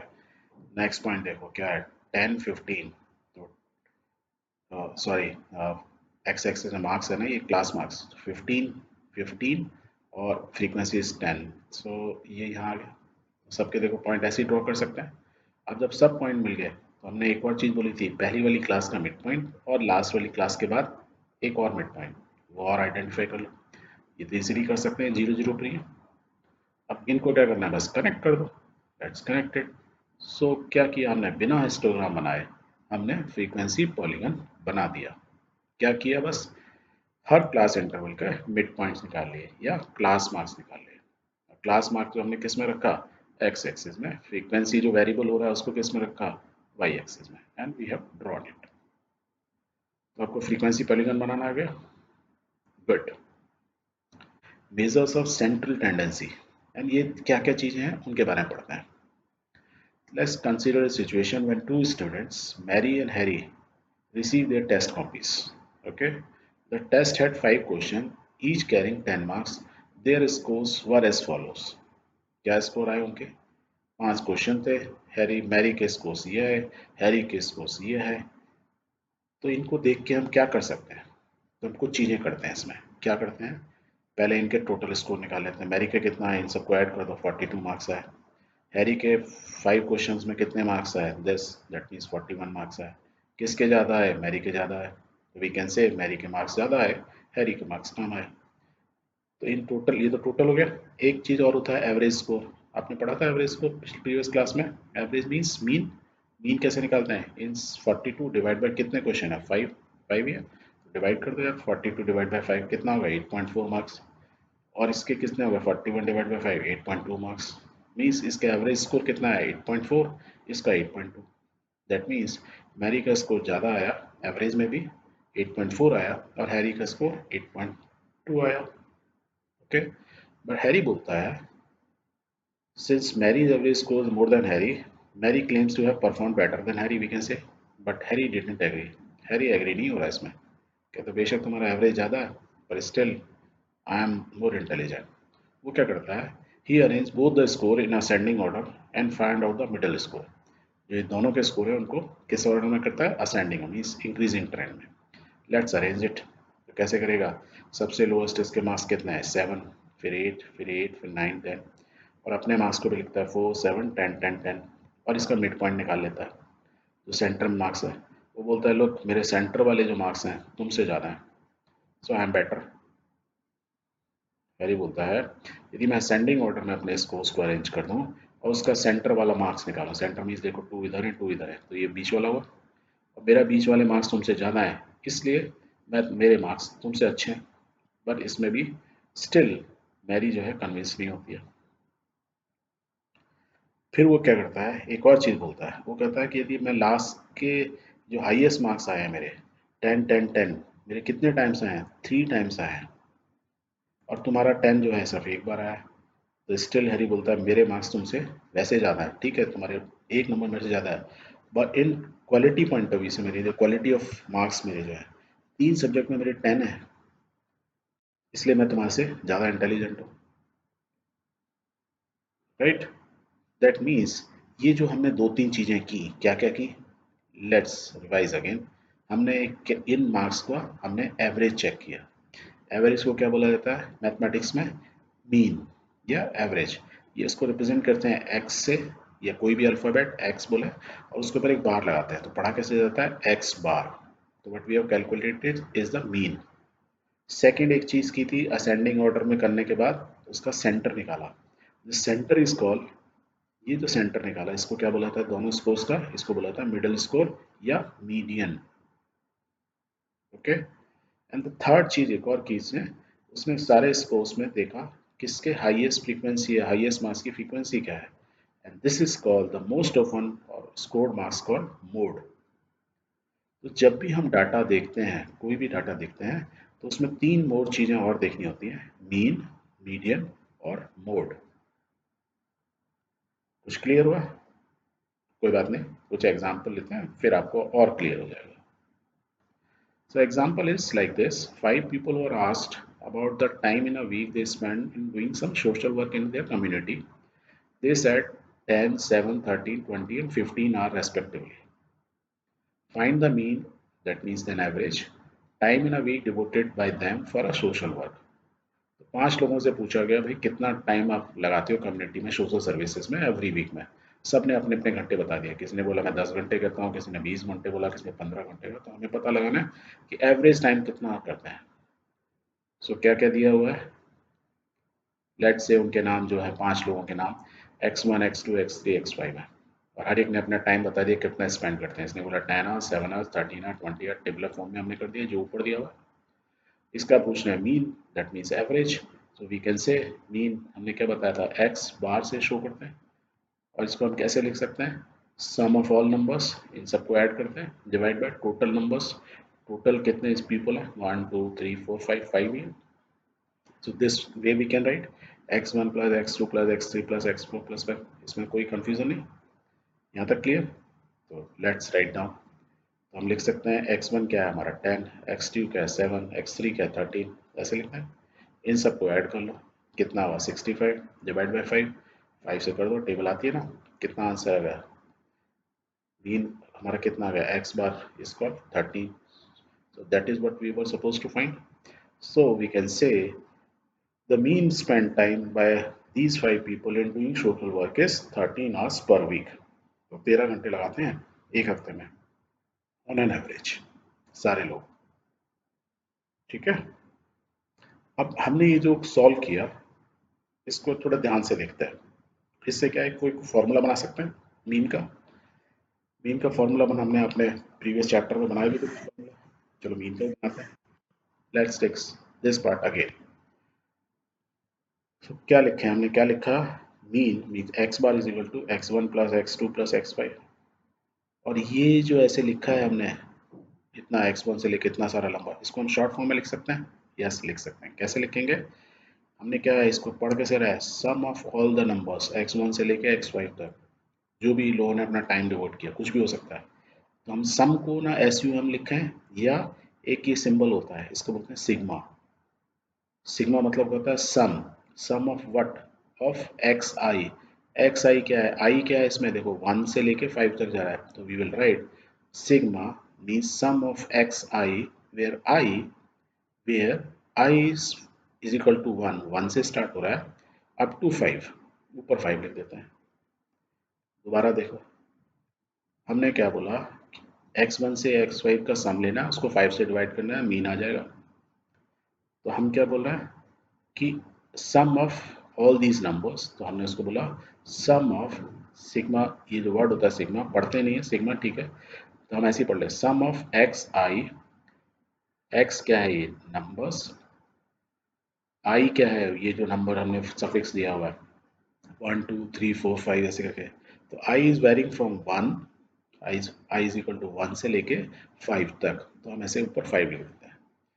देन ये तो हो गया सम हो गया, इसी चीज को हमने ऐसे लिख दिया स्मॉल फॉर्म में, कॉम्पैक्ट मतलब कॉम्पैक्ट फॉर्म है, और ये डिवाइड का साइन है, डिवाइड डाल दो, डिवाइड बाय क्या है 5, तो 5 डाल दो। So we have, now we can say, इतना लंबा ना लिख के we can say mean is equal to sigma x i, where i is starting from 1 to 5। Okay, यदि 5 की जगह यदि 30 होते तो we can write very easy, 30 people है, तो हम क्या करते हैं, मीन, मीन क्या लिखते हैं, x bar is equal to, mean is equal to sigma x i is equal to 1 से लेके कहाँ तक 30 तक, divide by total number of people, कितना है 30, तो ये हो जाता। सपोज ये 30 की जगह n होता है, n नंबर ऑफ पीपल होते हैं, तो हम क्या लिख रहे हैं 30 की जगह n लिख दो, तो x bar is equal to, वही सेम में लिखते हैं sigma x i is equal to 1 से लेके कहाँ तक n, और डिवाइड बाय किससे कर देते हैं n। So we have generated a standard formula. तो आपको यदि मीन पूछना हो किसी भी चीज़ का निकालना हो, तो क्या होता है सम ऑफ एक्स आई, जो भी नंबर्स हैं when i is changing from 1 से लेकर स्टार्ट हो रहा है up to n, and divide by n, तो यहाँ n है उससे टोटल से डिवाइड कर दिया n, तो we have a formula we have generated. Okay, let's take one more example. अभी तो 5 थे, थोड़े स्टूडेंट्स बढ़ा, थोड़ा तो कॉम्प्लेक्स करते हैं। Find the mean of marks obtain by 30 student of class 9th of a school as given in the example 2। तो एग्जांपल 2 याद है, उसमें हमने 30 स्टूडेंट्स लिए थे, तो वही 30 स्टूडेंट्स हैं यहाँ पे, राइट, एंड ये उन 30 स्टूडेंट के मार्क्स हैं आउट ऑफ, क्या है, आउट ऑफ 100। अब हमको इसमें करना क्या है, हमको मीन निकालना है, मीन निकालना है उन्हीं 30 स्टूडेंट के जो एग्जाम्पल नंबर 2 में थे, वो ये थे, इनका मीन। तो मीन का फॉर्मूला क्या हुआ, mean is equal to x bar is equal to sum of all these numbers means x i कहाँ से चेंज कर रहा है, 1, i starting from 1 up to n, और n इस केस में क्या है 30, तो वी कैन राइट 30 है और 30 लो, अब ये जो चीज़ लिखी है इसको हम वैसे ही लिखेंगे, तो सॉल्व तो वैसे ही करेंगे सम, तो हम लिखेंगे mean is equal to sum of these number, यहाँ से लेके यहाँ तक, तो we can write plus plus plus plus plus plus divide by 30। तो इस फॉर्मूला का यूज़ किया, ऐड कर लो भाई, इनकी वैल्यू कितनी आती है 1779 डिवाइड बाय 30, इसको फिर फर्दर सॉल्व करो, सो आंसर इज 59.3। तो we can say the mean marks जो ऑब्टेन हुए स्टूडेंट के कितने हुए 59.3। सो ये जो हमने मीन निकाला इस फॉर्मूला से कितना करके, इसमें तो कोई प्रॉब्लम नहीं है, बट क्या कोई और अच्छा तरीका है? यस, अच्छा तरीका यह है, यदि हम इसकी टेबल बनाना है इन्हीं मार्क्स की, और ये हमने बनाई थी स्टार्टिंग में, तो हमने क्या किया, जो भी वन टाइम मार्क्स आ रहे हैं उनको यहाँ लिखा, और वो देख लिया कितने स्टूडेंट के इतने आए, 10 मार्क्स एक ही स्टूडेंट के आया, 50 मार्क्स 3 स्टूडेंट के आए, 88 मार्क्स 2 स्टूडेंट के आए। तो what is this, this the frequency of students, number of students, right. तो हमको मार्क्स मालूम है, फ्रीक्वेंसी मालूम है, क्या स्टिल हम, अब हमको यदि ऐसे दिया हो डाटा, मतलब इस फॉर्म में लेफ्ट साइड में ऐसे ना देखें, हमको डाटा इस फॉर्म में दिया हो, मार्क्स दिए हो, फ्रीक्वेंसी दिया हो, है तो यही चीज़, बट टेबलर फॉर्म में दी हुई है।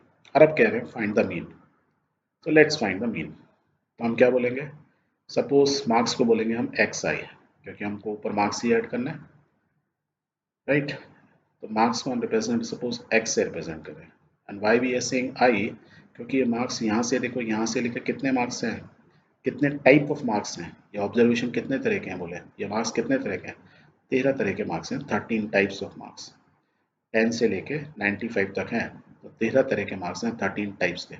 सो एक्स जो मार्क्स हैं, हाउ मेनी टाइप्स, 13 टाइप्स। तो आई इज वेरिंग फ्रॉम 1, यहाँ जो लिख रहे हैं ना देखो लेफ्ट में फॉर्मूला में, आई इज वेरिंग फ्रॉम 1 से लेके अप टू 13, राइट। एफ से क्या करते हैं, फ्रीक्वेंसी को रिप्रेजेंट करते हैं, और फ्रीक्वेंसी भी हमारी कहाँ से कर, कितनी टाइप की फ्रीक्वेंसी है, इतने, हर हर मार्क्स के लिए कुछ फ्रीक्वेंसी दी हुई है, और आई की वैल्यू हमने पहले कर ही लिया, y varying from, i is varying from 1 to 13। अब क्या करें, हम दोनों को, इन दोनों को मल्टीप्लाई कर दें, मार्क्स और फ्रीक्वेंसी को, तो this way we can add 10 into 1 कितना हुआ 10, 20 इंटू 1 20, 36 इंटू 3 108, ऐसे करके हम सबको मल्टीप्लाई कर दिया। तो बेसिकली हम यहाँ क्या लिख सकते हैं, एक्स इंटू एफ आई लिख सकते हैं, एक्स आई इंटू एफ आई, यही चीज़ तो है मार्क्स इंटू फ्रीक्वेंसी। तो हमने वर्ड्स में लिख के बस अल्फ़ाबेट्स में लिख दिया, ऐसे लिख सकते हैं, राइट। अब देखो इस टेबल के अंदर यदि मैं फ्रीक्वेंसी को यहाँ ऐड करूँ, तो इनका सम कितना आना चाहिए, 30 स्टूडेंट के बराबर, लेट्स ऐड इट, इट्स 30। और ये जो हमने यहाँ मल्टीप्लाई करके जो वैल्यू आई है, इसका सम देख लेते हैं कितना आ रहा है, 1779, यही तो आ रहा है 1779, 30 स्टूडेंट। तो मीन क्या होता है, दिस डिवाइड बाय दिस, यही तो है। अब देखो 30 को यदि हम इस पॉइंट ऑफ व्यू से लिखें जैसे है, तो क्या हम लिख सकते हैं, इस 30 को हमने क्या किया है, लेट्स सी, सो हम बोल सकते हैं कि 30 is sum of these frequencies, sum mean sigma, sigma क्या है of f i, sum of क्या frequency f i, i is कहाँ से वेरी करिए, i is vary from 1 to कहाँ तक 13, 1 से लेके 13 तक, यही निकाला था। तो हम इसको इज इक्वल टू कर दें, सो 30 को हम ऐसे ना ऐड करके, मतलब हम ऐड तो किया है ठीक है, तो हम ऐसे भी लिख सकते हैं लेफ्ट साइड में जैसे लिखा है, means f i means sum of frequencies, i where f i where i is varying from 1 to 13। Same way में इसको क्या लिख सकते हैं, sigma of what, sum of x i f i, इन दोनों का मल्टीप्लिकेशन है, इन सबका मल्टीप्लिकेशन में सम ही तो ऐड कर रहे हैं, where i is varying from 1 to कहाँ तक 13, तो ये लिख सकते हैं। और यदि मैं ये लिख सकता हूँ तो इन दोनों को थोड़ा बड़ा कर लेते हैं, राइट, ये फ्रीक्वेंसी वाला है, यही चीज़ है, ये sigma f i sum of frequency is 30, ऐसे ही पढ़ते हैं इसको, सिग्मा नहीं बोलो, सम ऑफ फ्रीक्वेंसी, याद रखो sum of frequency is 30 where i is varying from 1 to 13। Same way में sum of x i into f i means इन दोनों का प्रोडक्ट जो है कितना है 1779 where i is varying from 1 to 13। अब इस एग्जांपल में क्या है, हमने क्या है sum of x i f i क्या है, ये चीज़ है ऊपर वाला, और ये क्या है नीचे नंबर ऑफ स्टूडेंट, तो हम इसको ऊपर नीचे लिख लेते हैं, तो लेट्स राइट डाउन, हमने एक लाइन ड्रॉ की और इस पार्ट को यहाँ नीचे लिया है, इसको भी थोड़ा करेक्ट कर लेते हैं, एक जगह लिख देते हैं, तो ऐसे लिख सकते हैं। तो यही चीज़ आ गई। और ये क्या चीज़ थी, ये हमारा मीन था, तो we can write here. So mean is equal to, इस फॉर्म में लिख सकते हैं, देखो हम, कि sum of frequency x into frequency divide by sum of frequency, यही है। यदि ये 13 की जगह n होता तो what we can write, mean is equal to product of marks into frequency या ऑब्जर्वेशन इंटू फ्रीक्वेंसी, कोई भी चीज़ मार्क्स या कुछ भी और चीज़ वेट हो सकता था, x into f i divided by sum of frequencies. So this is a new formula. अब ये न्यू फॉर्मूला कहाँ काम आएगा हमारे को, जहाँ हमको डाटा, बहुत सारे डाटा, हजारों डाटा दिए हों और टेबुलर फॉर्म में दिए हों, तो हम इजीली निकाल सकते हैं कि हमको जो भी ऑब्जर्वेशन दिए हैं उनकी फ्रीक्वेंसी दिया, एक को एक्स बोलो एक एफ बोलो, इन दोनों को मल्टीप्लाई करो, उन दोनों का सम नीचे लिया और इनको सिंपली ऐसे डिवाइड कर दो, तो आपका मीन इमीडिएटली निकल आएगा, राइट। तो आप जब एग्जाम्पल्स, कुछ और एग्जाम्पल अपने एक्सरसाइज में सॉल्व करोगे, तब आपको ये सारी चीज़ें बहुत अच्छे से क्लियर हो जाएंगी। पर बिना सॉल्व किए, बिना प्रैक्टिस किए याद नहीं रहने वाला, ठीक है। Let's take one more example. The height in centimetre of 9 student of a class are as follows. ये हाइट दी हुई है 9 स्टूडेंट्स की इन सेंटीमीटर, 155, 160, 145। तो ये पूछ रहा है find the median of this data. Median हमने पढ़ा था, क्या पढ़ा था, मिड पॉइंट। मीडियन मतलब मिड पॉइंट, सिंपल ऐसे याद रखो। तो फर्स्ट क्या करना होता है, उसके लिए हमने क्या किया था, हैरी और हैरी के केस में उसने, हैरी ने क्या किया था, सब डाटा को अरेंज किया था असेंडिंग ऑर्डर में। लेट्स असेंडिंग ऑर्डर में हमको अरेंज कर दो।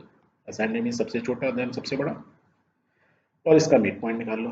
तो कैसे निकालेंगे, दोनों तरफ से स्टार्ट करते हैं। इसको यदि मैं वन बोलूँ और इधर वाले को भी वन बोलूँ, फिर इस वाले को ये टू है तो ये भी टू होगा, इस वाले को मैं थ्री लिखूँ तो इधर थ्री, मैं इसको फोर लिखूँ तो ये फोर, तो मीन्स मिड पॉइंट मालूम चल गया। सो my median is the midpoint. So I can say the median is 149. Question solved. ठीक है, but is this the right way, or is there a better way to find out the median of data? ऐसे निकालूंगा, यदि बहुत सारे हजारों data हुए तो मैं पागल हो जाऊंगा, किधर से गिनूंगा। यदि लेफ्ट से गिनता रहा तो कहाँ जाके मेरे को बीच में रुकना नहीं मालूम। या तो छोटे डाटा थे तो मैं बस one one two two three three लिखता कि मेरे को इजीली मालूम चल गया। Yes, there is a better way, and what is that better way, the better way is like this.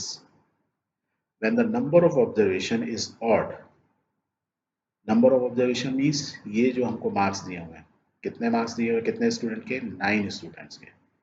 तो ऑब्जर्वेशन कितने स्टूडेंट का है, 9 स्टूडेंट का, तो एन मीन्स स्टूडेंट्स। तो कितने स्टूडेंट के मार्क्स है, 9 स्टूडेंट के, और 9 इसका है ऑड नंबर।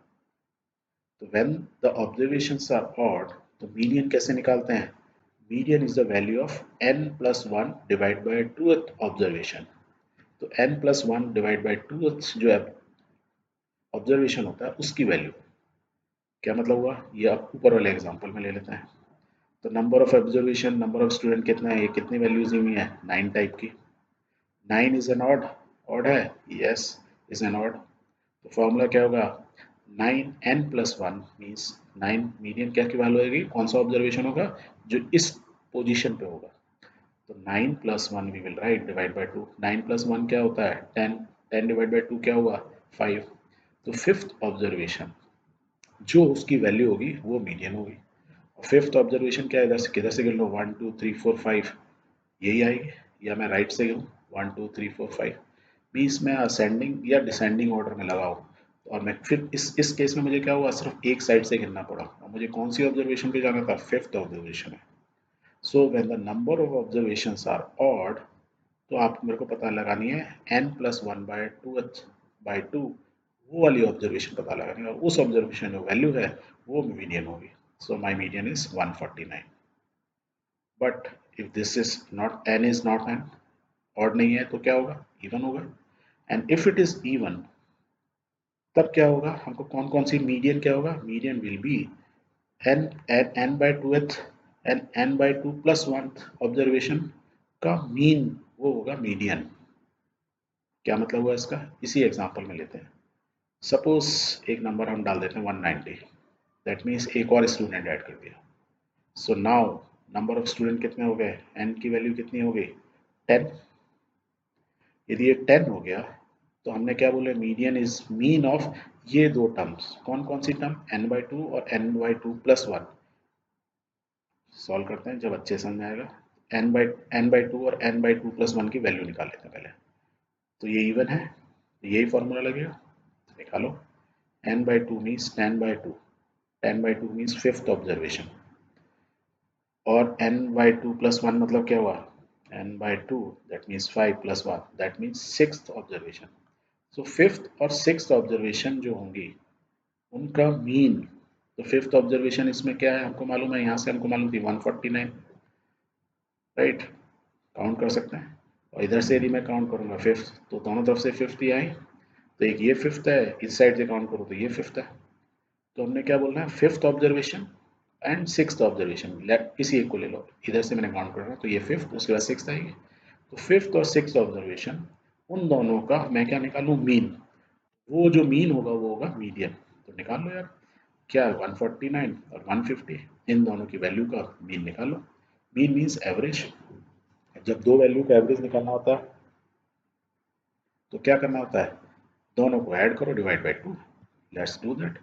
तो मीन स्क्वायर दोनों टर्म का होगा this plus D divide by to. ये कितना होगा 299 डिवाइड बाई टू और 149.5। सो मीन इज इतना, एंड ये जो value I that is called median. तो जब n की वैल्यू ऑड हो तो भाई n+1/2 जो ऑब्जर्वेशन है उसकी जो वैल्यू है, और यदि इवन हो तो nth वैल्यू और उससे अगली वैल्यू, जैसे फिफ्थ और सिक्स वैल्यू, उन दोनों का मीन, वो मीडियन हो जाएगा। बट मैंने आपको एक चीज बताई थी, मीडियन मतलब होता है डाटा जो भी दिया है उनका सेंटर पॉइंट, राइट। अब देखो ये हमने इन दोनों डाटा को देखे हैं 149 50, जब इवन हमने डाटा हो गया तो सेंटर पॉइंट क्या होगा, यही लाइन ही तो होगी सेंटर वाली। और इस सेंटर पॉइंट में हमारे यहाँ पे कोई भी नंबर नहीं है, तो हमने क्या किया, इस 149 और 150 के बीच की वैल्यू क्या होगी, यही तो होगी 149.5, बीच की वैल्यू तो होगी, दैट भी तो हमने मीन निकाला। इनडायरेक्टली हम बोलते हैं इन दोनों का mean means the centre value, that is called median. तो median is always the centre point of the data, यदि इवन है तब और ऑड है तब। एक एग्जांपल और लेते हैं, इससे आपको और अच्छे समझ में आएगा। So the example is like this, the point scored by a kabaddi team in a series of matches are as follows. ये उनके पॉइंट्स आए। Find the median of the point score by the team. तो आपको mid point पता लगाना इतने सारे scores का। तो क्या करोगे आप, असेंडिंग या डिसेंडिंग ऑर्डर में अरेंज करोगे। Let's do that. So arrange these points in ascending order, in this case late से। सो आपने सारे स्कोर्स को कर दिया, सबसे छोटा एन से सबसे बड़ा, या उल्टा कर दो, कोई फर्क नहीं पड़ता उससे, तो मिड पॉइंट तो मिड पॉइंट ही रहेगा। Okay, and now let's count 1 2 3 4 5 6 7 8 9 10 11 12 13 14 15 16। So how many number of scores, कितने हैं total, 16। So there are 16 terms। 16 क्या है, even or odd, is even। and if it is even तो हमको दो टर्म्स पता लगानी पड़ेंगी। कौन कौन सी, 16/2 मीन्स n/2 और उससे अगली वाली। 16/2 क्या हुआ, एट्थ, एट्थ टर्म, और +1 नाइन्थ टर्म। तो यहाँ पे देख लो किसी एक तरफ से गिन लो, एट्थ एंड नाइन्थ के आएंगी, और उन दोनों टर्म का क्या करना है, मीन निकालना है, क्योंकि हमको उसकी मिडल वैल्यू निकालनी है। अब कौन सी टर्म होगी, इधर से गिरोगे 10th और ये 14, इनका मिडल वैल्यू हमको निकालनी है, तो means this plus this divide by two. Let's do it, this plus this divide by two that is 12। तो मीडियन कितना आ गया, 12। तो we can say the medial point or midpoint scored by the kabaddi team is 12 और this is a median. यही निकाला था, right. अब इसका मतलब क्या हुआ, जो मैं पहले भी समझा चुका हूँ, मिड पॉइंट मीन्स एक्जैक्टली मैं लाइन यहाँ से खींचूँ तो 8 ऑब्जर्वेशन इधर हैं और 8 ऑब्जर्वेशन इधर हैं, या 8 नंबर्स इधर हैं, 8 नंबर्स इधर हैं। Now the last thing of the data, that is called mode. The question is find the mode of the following marks obtained by 20 students। तो 20 स्टूडेंट के मार्क्स दिए आउट ऑफ 10। इसका मोड पता लगाओ। मोड हमने किया था हैरी और मैरी में। मोड क्या होता है? Highest frequency. सो उसके लिए क्या करना है? इन सबको arrange the data in the form. किस फॉर्म में करना है? जोड़ीदार बना दो। एक जैसी चीज़ों को एक साथ रख दो। 2 हो गया, 3 हो गया, 4 हो गया। तो आप देखो इनमें, देखो 2 कितने टाइम्स आया? 1 टाइम। 3 कितना? 2 टाइम्स। 4 कितना है? 3 टाइम्स। 5 2 टाइम्स। इस तरीके से आप सबके कितने टाइम्स कौन आ रहा है, means you are writing the frequencies. And जिसकी भी हाईएस्ट फ्रीक्वेंसी होती है उसको क्या बोलते हैं? मोड। तो यहाँ पे हाईएस्ट फ्रीक्वेंसी किसकी है? ये 9। 4 स्टूडेंट के मार्क्स 999 है। तो द मोड इज, बोला था ना मूड क्या है, कैसा मूड है? तो जैसे ज़्यादातर टीम का मूड होगा, ज़्यादातर लोगों का मूड होगा, वही टीम का मूड होगा। तो यहाँ पे स्टूडेंट का मूड, मूड समझ लो, पढ़ा जाता है बैठी बेसिकली इज अ मोड, पर मूड समझ लो। तो डाटा का मूड है जिसके ज़्यादातर लोगों का मूड जैसा होगा, that is called mode. The mode of this data is, so we will say here 9 occurs most frequently, that is 4 times, so the mode is 9। या हिंदी में बोलो मूड कैसा है? 9, जिसकी हाईएस्ट फ्रीक्वेंसी है। पर ये कोई अच्छा तरीका होगा इस तरीके से अरेंज करना, फिर एक एक करना? इसमें गलती हो सकती है। The best way is tabular form. एक तरफ मार्क्स लिखो, एक तरफ फ्रीक्वेंसी। तो हमारे डिफरेंट टाइप ऑफ मार्क्स लिख लो। तो हमारे मार्क्स 2 3 4 5 6 यही है। हर एक की फ्रीक्वेंसी लिखो। इसमें हम इजीली लिख सकते हैं दिस। तो आगे mode. So this is the right way of doing और finding the mode of data जब हमारे पास data n number of data. So always we follow a tabular form. जब आप बड़ी क्लासेस में आओगे तो वी विल यूज, और जब आप बहुत बड़े हो जाओगे, मतलब इंजीनियर या डॉक्टर बन जाओगे, तो वी यूज टेबल्स और वी यूज एक्सेल शीट्स, जहाँ पे टेबल्स होती हैं, रोज एंड कॉलम्स, राइट। उसमें एक्सेल शीट में इजी हो जाता है आपको मोड, मीन, मीडियन और मोड निकालना। जस्ट फॉर्मूला डालो, the computer will tell what are the values. Let's take one more example. इस बार हम मीन, मीडियन, मोड तीनों कैलकुलेट करेंगे। तो example is like this. Consider a small unit of factory where there are 5 employees, a supervisor and 4 laborers. The labor draws salary 5,000 rupees per month. Supervisor को मिलते हैं 15,000 per month. Calculate the mean. Mean तो बहुत आसान है। 4 worker हैं जिनको 5,000 मिलते हैं, एक सुपरवाइजर 15, तो means this 4 into 5,000 plus 15,000 divided by 5। तो इनको सॉल्व कर दो तो कितना? 35,000 divided by 5। The answer is rupees 7,000. So the mean is, her month, every month we will say, so the mean salary is 7,000 per month। ठीक है। on an average this is the salary the people are getting। चार पांचों लोगों को on an average salary मिल रही है। whereas वैसे इंडिविजुअल को 5,555 मिल रही है, एक को 15 मिल रही है। एवरेज में हम बोलेंगे it is 7,000 rupees per month. Mode में क्या था? Mid point. मोड में मिड पॉइंट मीन्स क्या करेंगे? डाटा को अरेंज कर लो यार, और इसका मिड पॉइंट निकाल लो। कितने हैं? 1 2 3 4 5। ऑड है, ऑड है मीन्स 5 डिवाइड बाई 2, यही होगा, मिड पॉइंट निकल जाएगा। पर 5 डिवाइड बाई 2 नहीं होता है, n प्लस 1 बाई 2। तो 5 प्लस 1 6, 6 डिवाइड बाई 2 क्या हुआ? 3। Third term 1 2 3। वैसे तो इसमें इतने कम है कि आप पता लगा सकते हो। तो n 5 इज ऑड, ऑड है तो मीडियन क्या होगा? n plus 1 by 2। Third observation हमने निकाल लिया इस 5,000। So we can say the median salary is 5,000 rupees per month. Last is mode, means highest frequency. ये तो दिख ही रहा है, 5,000 5,000 5,000 मीन्स 5,000 4 टाइम्स आया। तो मोड तो अपने आप ही आ गया हाईएस्ट फ्रीक्वेंसी, ज़्यादातर लोगों को जो सैलरी मिल रही है। So we can say the highest frequency observation is 5,000। The mode salary is 5,000 rupees per month. Clear हो गया mean, median, mode? Very good. Now let's revise what we have learn in this chapter. तो बहुत ज़्यादा चीज़ें नहीं पढ़ी, simple सी 3 चीज़ें पढ़ी। 3 तरह के ग्राफ बनाए और मीन, मीडियन एंड मोड पढ़े। उनको एक बार रिवाइज कर लेते हैं, सो दैट इस चैप्टर को आपको बिल्कुल रटने की जरूरत पड़ेगी नहीं। हमने क्या पढ़ा? हमने बहुत सारे डाटा लिए, राइट। इन डाटास को हमने क्या किया? बोला हमने प्राइमरी डाटा, जो डाटा आपने खुद इकट्ठे किए। यदि आपने किसी सोर्स से लिया उसको क्या बोलते हैं? Secondary data. इन डाटा से हमने क्या बना सकते हैं? टेबल्स। जब हम टेबल बनाते हैं तो उसमें क्या बनाते हैं, हम क्लासेस या क्लास इंटरवल्स बनाते हैं। उसमें उसकी हम फ्रीक्वेंसी लिख देते हैं। इस फ्रीक्वेंसी में यदि आप देखोगे जो भी किसी भी क्लास में, तो इसको लोअर लिमिट बोलता है, इसको अपर लिमिट बोलता है। इन दोनों के डिफरेंस को क्या बोलते हैं, क्लास की विड्थ या क्लास का साइज। और यदि ये हमको मालूम है तो हमने क्या और बनाया था, बार चार्ट्स। बार फॉर्म में होते हैं, इन ये दोनों एक दूसरे टच नहीं करते हैं और विड्थ इनकी यूनिफॉर्म होती है, that is called bar chart. Same data से we can make a histogram, जहाँ पे हम क्लास इंटरवल्स को यहाँ लिखते हैं, फ्रीक्वेंसी को हम वाई एक्सेस पर लिखते हैं और हमने हिस्टोग्राम्स बनाए। हिस्टोग्राम्स को यदि कुछ क्लासेस हम ग्राफ बनाते समय गलती करते हैं, एरर के चांसेस होते हैं। यदि क्लास की विड्थ, जैसे यहाँ इस एग्जांपल में तो क्लास की विड्थ सेम है, यदि क्लास की विड्थ डिफरेंट है तो हिस्टोग्राम बनाते समय हमसे कुछ गलतियाँ हो सकती हैं।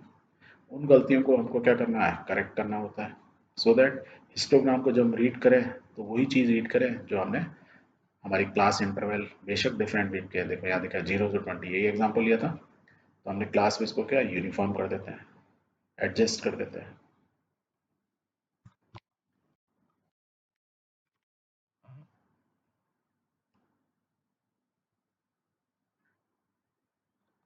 राइट, तो हमने क्लास में इसको क्या यहाँ पे एडजस्ट कर दिया। और हमने क्या सीखा, यदि इनके मिड पॉइंट्स को कनेक्ट करते हैं हिस्टोग्राम में तो हमको क्या मिल जाता है, फ्रीक्वेंसी पॉलीगन। ये मिला था फ्रीक्वेंसी पॉलीगन। और हमने एक चीज़ है कि फ्रीक्वेंसी पॉलीगन का एरिया जो इसके अंदर है वो हिस्टोग्राम के एरिया की क्या होता है, बराबर होता है। विदाउट हिस्टोग्राम बनाए भी हम क्या बना सकते हैं, पॉलीगन बना सकते हैं। कैसे बना सकते हैं, हम क्लास इंटरवल का मिड पॉइंट निकाला है, that is called class marks, उससे बना सकते हैं। राइट। एक हमने वर्ड पढ़ा मीन। मीन क्या होता है, सम डिवाइड बाय नंबर्स। और हमने इससे एक फॉर्मूला बनाया था, क्या बनाया था, सिग्मा या sum of x i, i is varying from 1 to 5 divide by 5, हम ऐसे लिख सकते थे। If 5 is n, so we can have the formula sum of I is varying from I1 to n divided by n। यदि हमको ऐसे tables दिए हों जिसमें बहुत सारे x मार्क्स दिए हों, फ्रीक्वेंसी दिए हों, तो उस केस में हमको इस फॉर्मूला को यूज़ करते हैं, नहीं, हम क्या करते हैं, सिग्मा एक्स आई एफ आई को डिवाइड कर देते हैं सिग्मा एफ आई से, means product of frequency and marks को डिवाइड कर देते हैं इससे, तो हमारा क्या था, मीन आ जाता है। And if this value is n, जैसे इसमें 13 है, तो वी राइट दिस वे, तो आपको ये लिखना आना चाहिए। और सिग्मा लिखेंगे सम ऑफ, पढ़ते कैसे हैं इसको, sum of x i f i where i is varying from 1 to n divided by sum of frequencies. Right. और कुछ क्या चीज़ पढ़ी थी हमने, median. Median means mid point, mid point of the data. Data आपको दो तरह के दिए होंगे, या तो ऑड होंगे या इवन होंगे। ऑड हो गए तो उसका एक ही वैल्यू होगी, सेंटर वैल्यू। यदि इवन होंगे तो दो वैल्यूज आएंगी, तो दो वैल्यूज का मीन निकालना है, उसका मीन निकालो, मिड पॉइंट निकल जाएगा, दैट इज कॉल्ड मीडियन। और लास्ट चीज हमने पढ़ी थी मोड, कि मूड, मूड मतलब क्या होता है, मोड मतलब क्या होता है, highest frequency of the organisation. So these all things we have learned in this chapter.